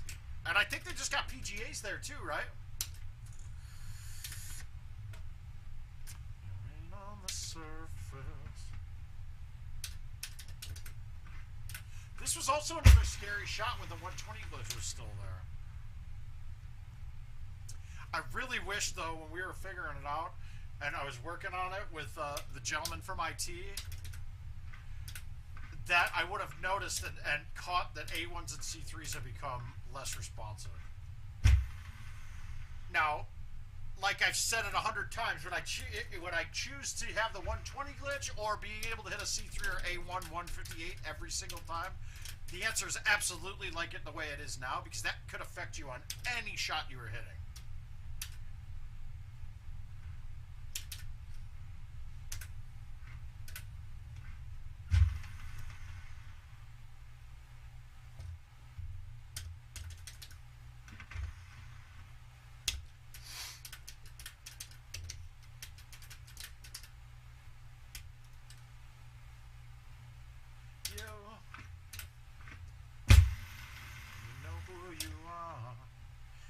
Well, I like John's setup at Tailgaters in Bolingbrook. Go see John Turturro and say hello to the wonderful Bob Zalewski. Fantastic place. Great people working there. I've had some great nights in there. Came up with some of my best pickup lines in that bar.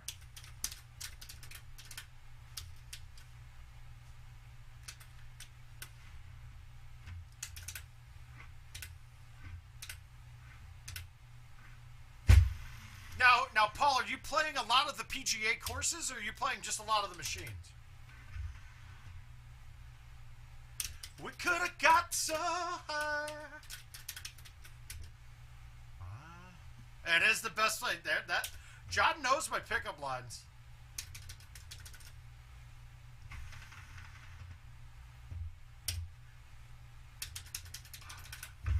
I do remember the time too. I don't know if you were sitting with us or just working, but I was with Mike Calabrese, and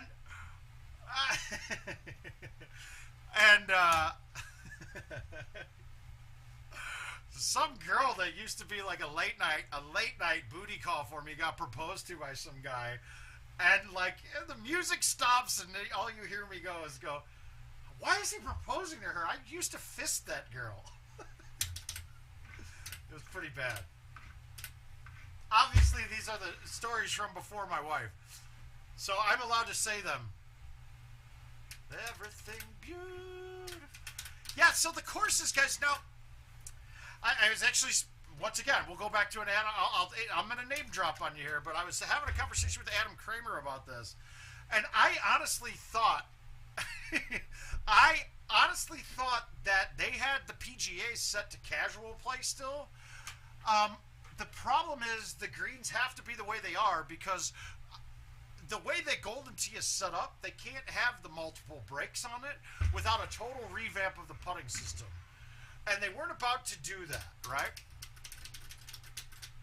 So we're kind of stuck with that. Now in the near future, I don't know if it will be for 2023. Hopefully 2023. They'll have ample time to develop.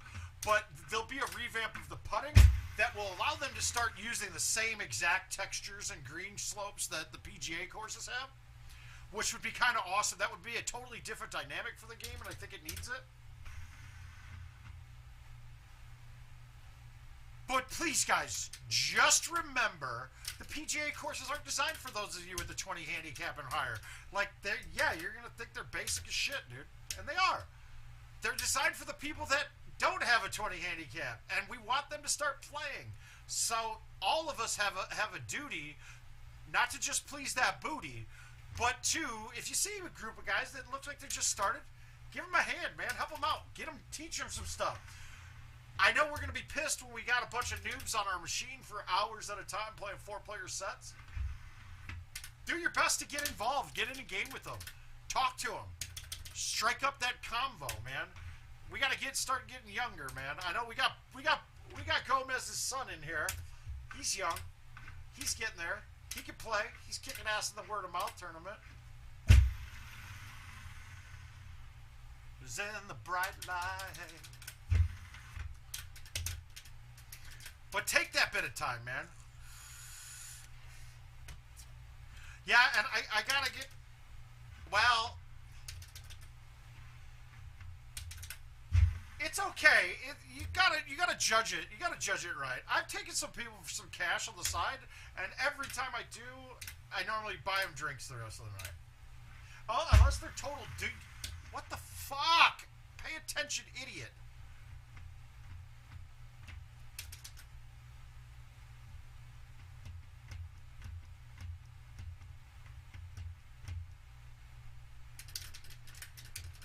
How fickle my head and how woozy my eye. I struggle to find any truth in your eye.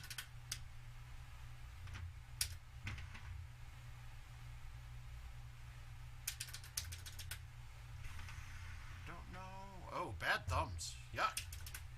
I see like must finally show. Hi, hi. Alright, now. Again, right through that gap, tree's blocking it. This is an easier shot than cutting it around that tree, though, or playing the high tee. I'm actually aiming this at the hole. It's a question on how I want to do it.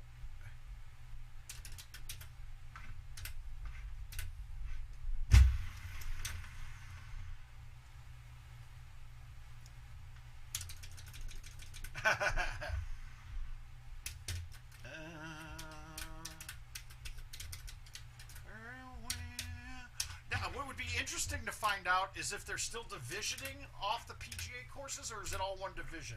They like to throw that wrinkle in there, like on some events modes. Like right now, the events mode that you're playing. Well, I only used to, I would have hit, okay, so 35 for me would have been, I just needed to have something that got a little bit over. To go a little bit higher, because I didn't want to catch the fringe.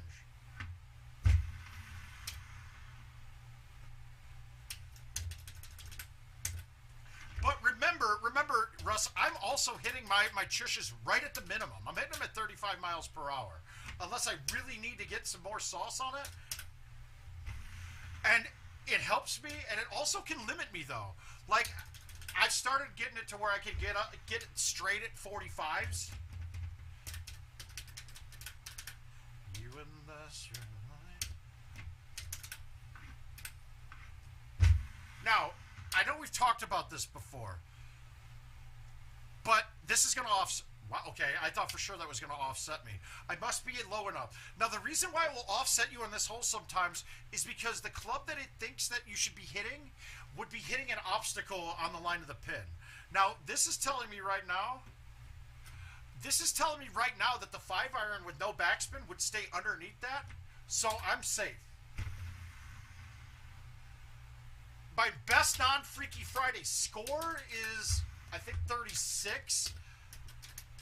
I had a 4-better on Rattlesnake where somebody missed 18, missed a putt on mine. That was so it was a 35 on my scorecard. But I had a 7-better on Lake Powell for 35 under. So my best that's a good teller. Ask of anybody. Ask for somebody's best score without Rattlesnake Ridge in there. I'd be willing to guarantee you that most players' best scores they have up on their card, the best score they've had in a live round is going to be on Rattlesnake.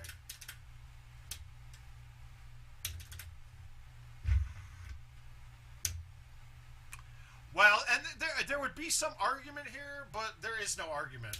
It's if you cannot drive a green and you cannot be putting, I don't care if you chip it in or not. That is a better game, better than par. Now, especially since that hole is not shushable because it was always going to have a break on it, pretty substantial. Oh no, what did I just do there? Ah, worked out. Wow, that was a really bad cut. Meet your maker.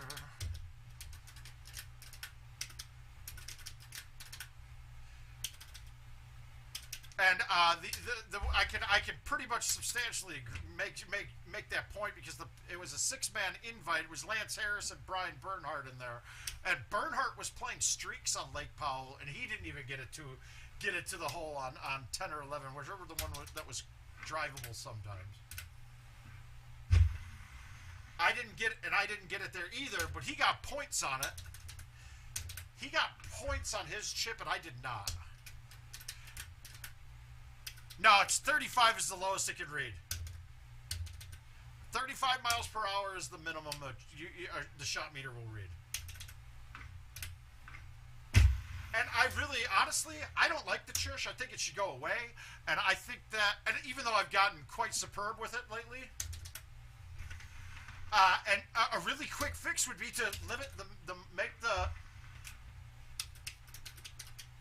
No, not at all. That's not bad at all, Bryce. You're getting there pretty quick, dude. I think we got the future here, dude. We got the future Golden Tee in this room right now. You know that you're the future when Chris Wangler can even be your dad. Yeah, so I had to change from the 8.5 to just the 9.5. I'm not playing a 3 driver bag, but imagine this shot with this wind dead in my face from 375. I could not get it there with the 10.5.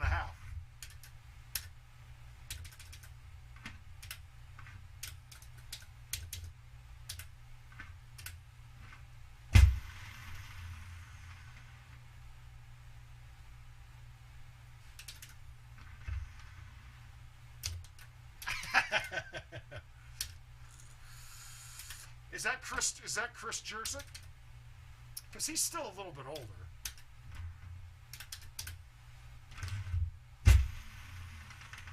Who does that? Ah, so stupid.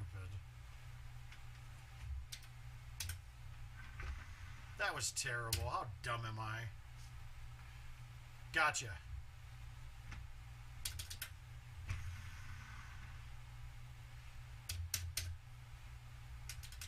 He's such a nice dude, man. And what's his? Yeah, so yeah, but he's old. He's older than Wangler. We're talking about a 15-year-old. Definitely, he could still be Bryce's dad. I think CJ's 28, if I'm correct. Science and progress.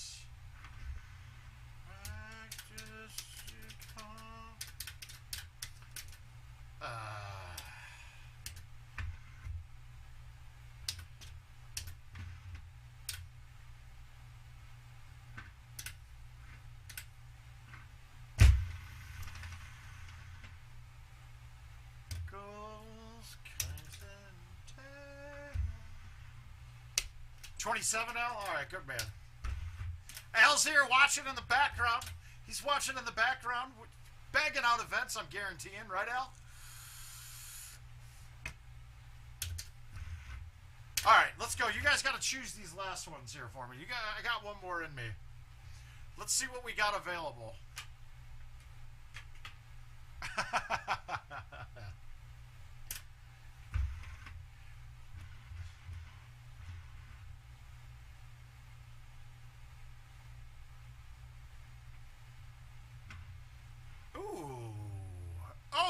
Okay, so it's coming from this page. There's some good ones here.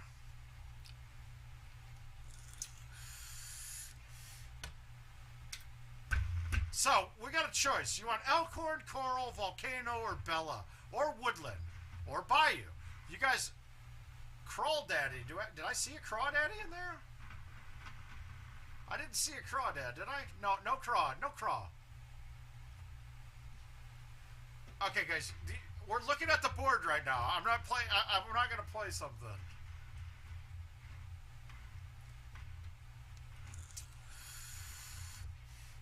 We'll get some Auburn Glen in here this week.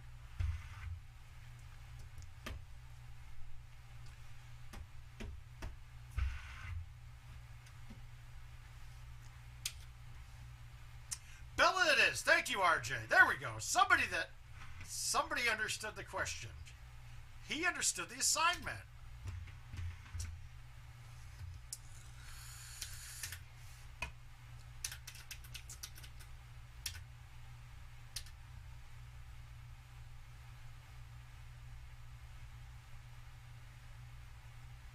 All right, we got nothing special here. Let's just nuke it down here and get up. Well, I don't know what the classic course of the week is.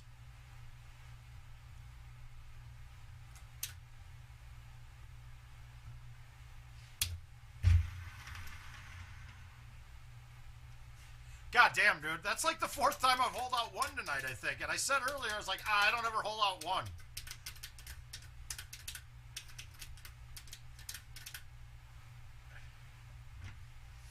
Okay, so now this is technically drivable.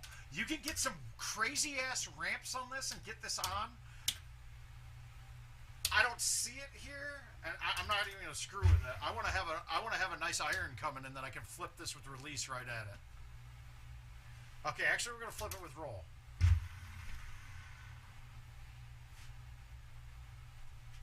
Okay. That was some bullshit, dude. I'm sorry, that's bullshit. How does it up to... Look at this. Look at this thing go. We're dead straight center cup, and we get to the hole, and we break. That's not right. That was a hole up. That was dead nuts.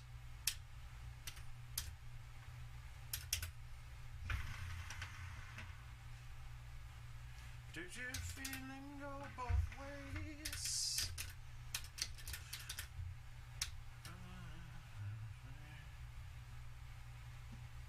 Oh, Whispering's the course of the week. Yeah, no, you guys, that one's so basic. Nobody really should need much walkthrough on that.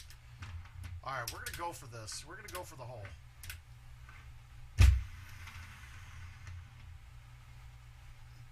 I needed one more bounce shorter.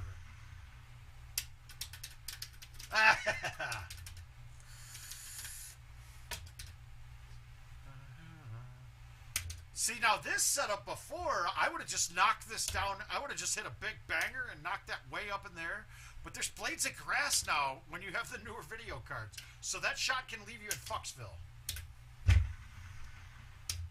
So instead, you put it here.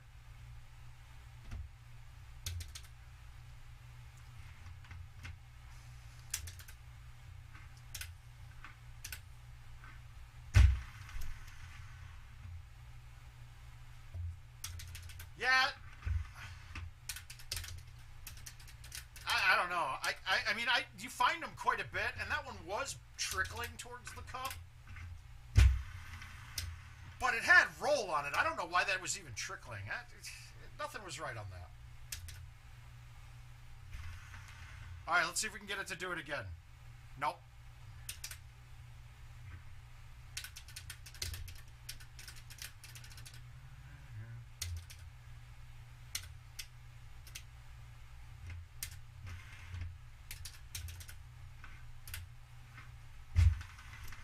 You see how soft I hit the high 9 there, man? 108 with a 9 high, and it still almost carried it. Yeah, there were some weird angles. I still am disappointed that we haven't gotten this fixed. Oh, that was the 20 bounce rule sucks. But, I mean, you know it's there.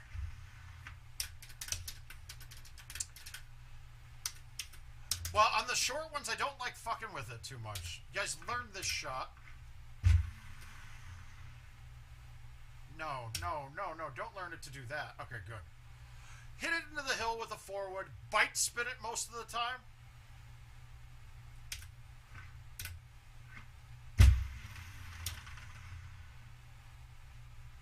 Oh God, that was that. But I mean, that would have been probably my nastiest ace ever, though. And it's weird because the what the fuck there, that's the second time I did it where it was going dead in and just plunged right at the cup. I was like, what the? Come on. I did do a loud what the fuck. Yeah, you can do that. I'm still scared on that slope coming in. And I know the shot there, just to put it on that hill. Because the high full won't work every time. I did put a nice what the fuck up during the Pine qualifier where I dunked it. I dunked that hole and the ball spit out. I was like, what the fuck? All right, now here's the issue here. So this is only a 225 club, right? No, dude, I'm good. We'll wait. We'll wait. See, part of my game is if I can hit a shot that I can hit on every setup, I'm going to hit that. Like, if it's the same shot for me every time, it's no thinking. Turn right twice, hit it straight with bite, and I hit backspin there. Stupid me. All right, let's get the hole out here. We're going to go with the low T4. Now, this is a weird one, too, because it's a right 5, but depending on where you hit on the screen, you might get like a right 8. Because you're going to hit the tiered part. And this is like a tiered green that isn't a tiered green. It's weird, but it is a tiered green.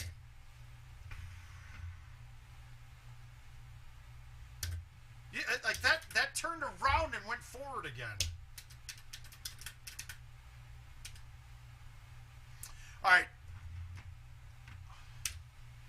No, we don't need it. I'm good with Worlds now, man. Congrats to the winners. Well done, Paul. Good run by... What I don't understand is I'm in a handicap tournament with Jed, and I'm giving a guy who got third at World Places 2 strokes. And I don't understand how that's possible. I don't get how someone's handicap is 2 strokes off even after 75%. That means his handicap is 3 or 4 strokes off of mine right now. That don't make no sense to me, to be honest with you.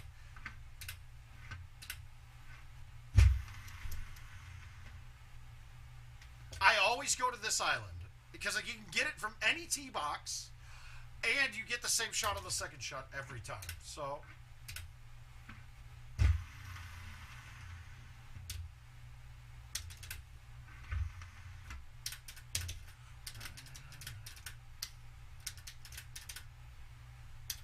this hole's so different now because it is always there.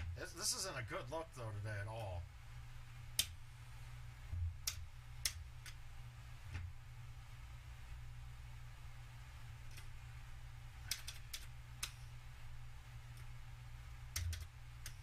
This is as bad of a look as you'll get on this now.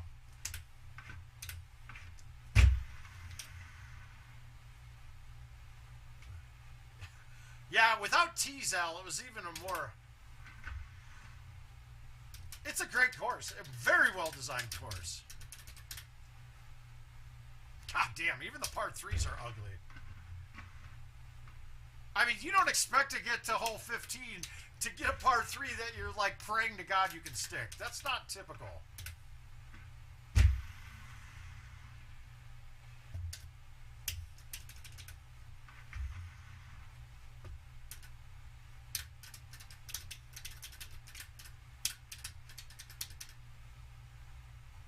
All right, we got a really bad look here. We can't go long to the fairway.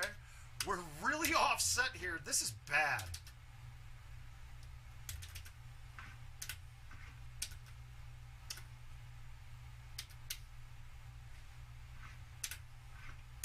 God, wasn't there a shot we could hit it into the weeds?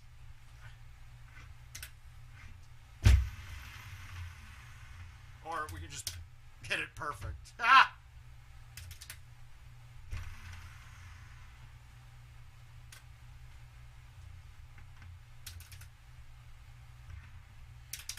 To the nothing now.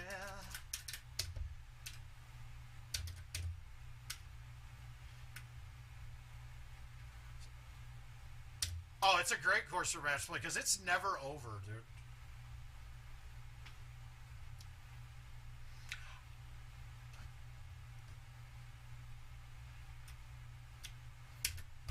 that 6 going to clear this natural?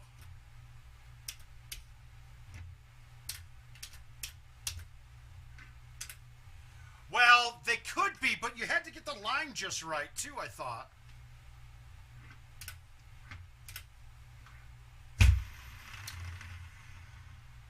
I would hit it out there, but then I'm worried that Jill's going to go over there and fucking start drinking all the goddamn wine. I'm coming home.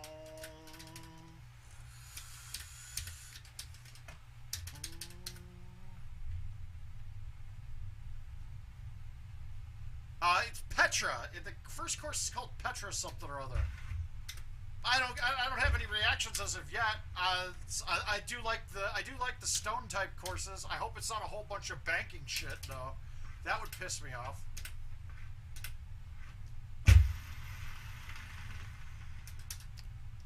Fuck.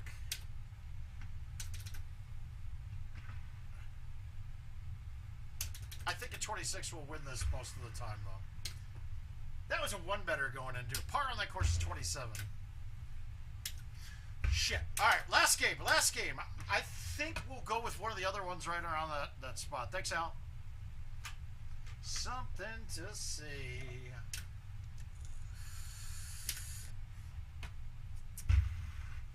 Alright, what do we got? Palm, Jackrabbit, Bayou, Woodland. So we could go with any of these. Any of these but Baja it is.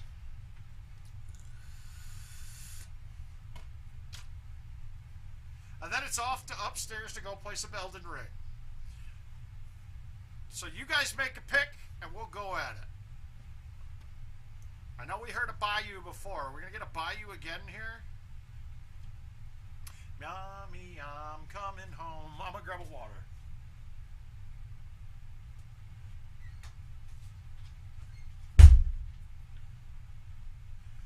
I like Rick Hopthorne. My man Rick. Hey, Rick, can I tell you what my favorite moment from Worlds was?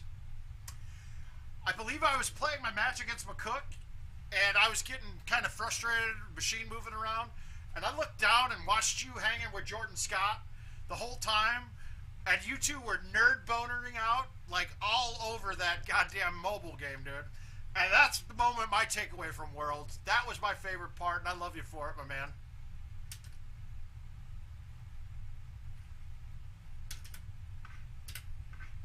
No, I wanted Woodland too. I like Woodland. That's what it's all about to me, guys. That's the shit that makes it for me. You made it special for the kid.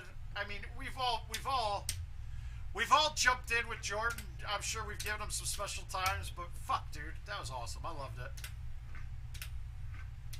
So thank you from the bottom of my heart, brother.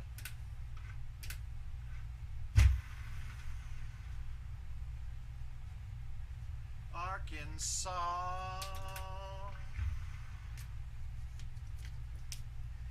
And guys, and it's not saying that Rick's the only one that would do that. It's just awesome to see.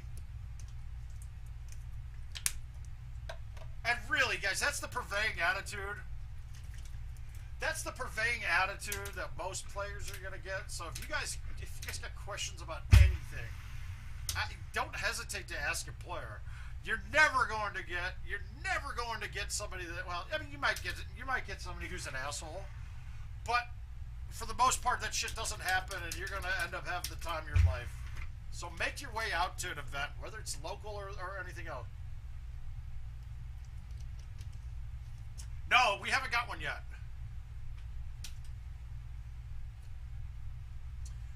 Now, would I ever roll this? Hey, Bob, how you doing, bud? Sorry we didn't get to get any games in, man.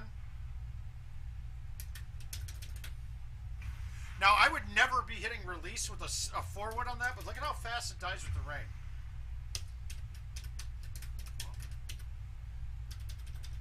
All right, we got a little lucky here. Oh, no, we didn't. That's not clearing. So, we're gonna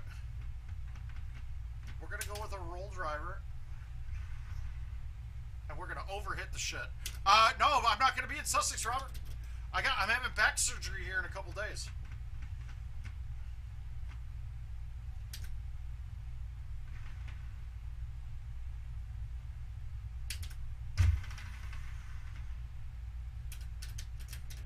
we should have them soon.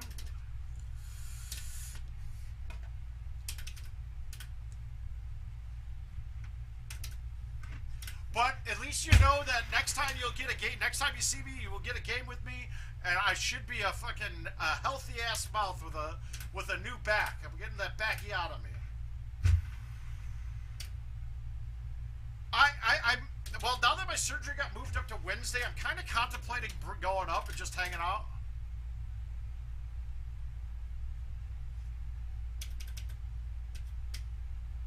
Guys, and hey, we've all had our problems with Steve, but Steve's a good fucking dude. That's all you need to know. He's a really good dude. I mean, is handling us a bunch of drunks at a tournament easy? No. Give him a little leeway for that? Yeah, sure.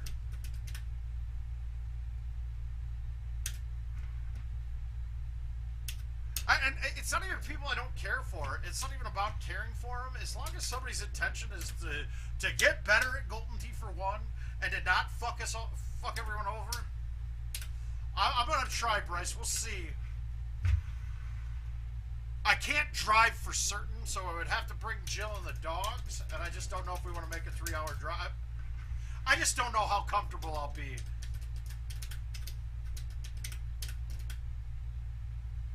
I know, we've talked about it. We've talked about it. I mean, trust me, dude, if there's anybody that's gotten into it with Steve more than me, it would be hard. It would be hard. I'd like to meet that individual.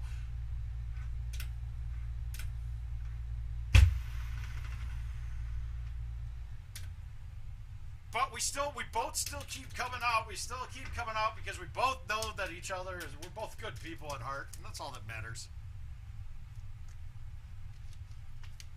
I mean, fuck, I don't even like me half the time. I can't imagine how you people do. Yeah, that's the biggest thing. That would be the biggest thing.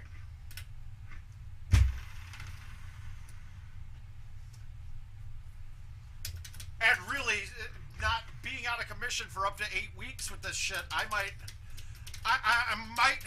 gotta really be kind of frugal with finances this next month or two, man.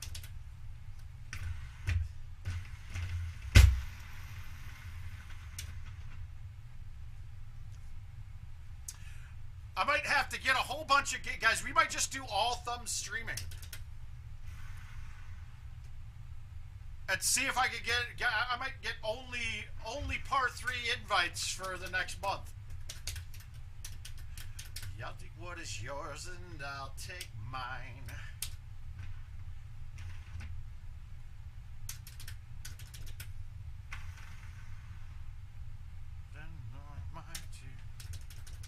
Yeah, this is honestly, this is a great course too. It's not gimmicky, and I just don't like the gimmicky courses. There are some great holes on this course, though.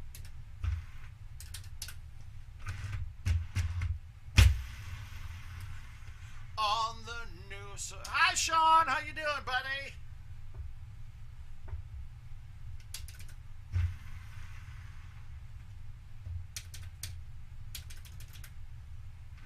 All right, so you got past COVID okay? When's your next show, man? Where are you at right now, Sean?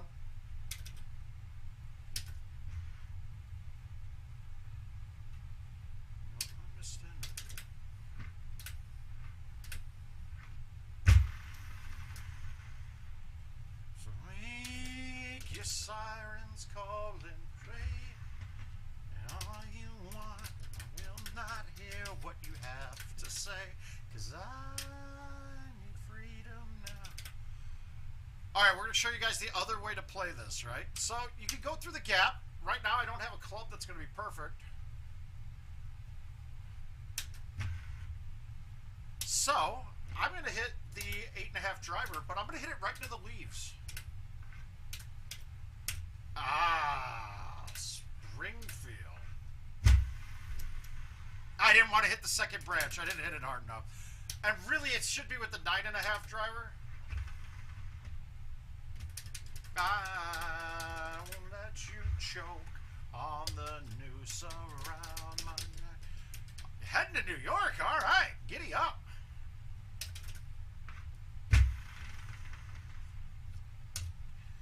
Call again.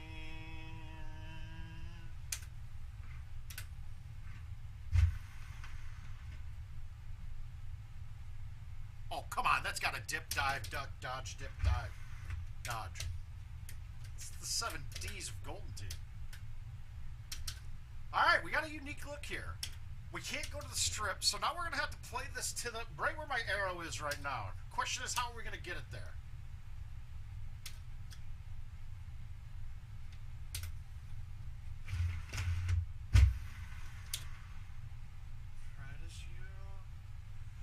Piano Steve posts quite a bit. He doesn't play as much Golden Tee, but he does do a lot of shows, man.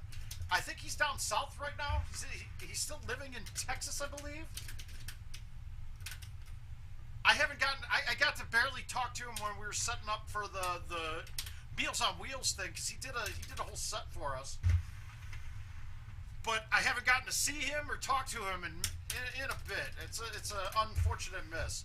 If you guys ever get the chance to see he's playing somewhere near you, please go out and see him. He is fantastic, man. And if you don't like dueling piano, you got fucking problems, dude. Dueling piano are a blast.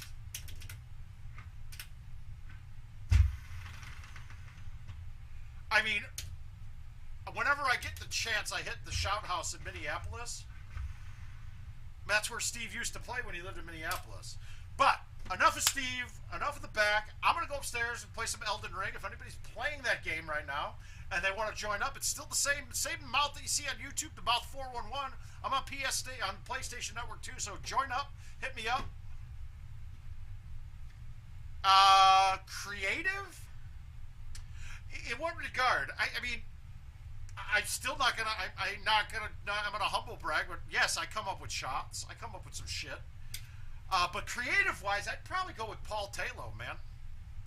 And then JoJo's coming up with some shit that no one's ever done before. The click chipping that he's doing, that's pretty damn creative. I hate it. I don't like it. It's too micromanagey of the game, and I don't like that.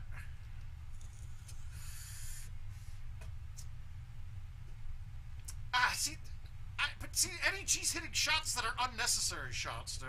He's from the unnecessary school of Golden Tee. And he's putting more risk with less reward. But right now, the courses are pretty much so straightforward that you're not really coming up with something that no one thought of yet. You know, it's either bang a C3 at something, you're low tee, high tee. Before, it was kind of cool when you had no tees. You could come up with shots by playing through a specific branch and making it repeatable. Now you don't really have to do that kind of thing. But, yeah, see, that's perfect if I hit it. If I hit that hard enough, it doesn't hit the second branch, that's good. But we'll let you guys go. Get back to your lives. I love y'all. We'll see you guys on Wednesday. Maybe even tomorrow if I get the urge. I can't really do anything else right now. I'm not leaving the house because I don't want to get COVID before I get this surgery, because that gets the surgery canceled. So, we will see you guys on Wednesday at the latest. Good night. Well, I'd like to say good night. I couldn't find my mouse pointer, though.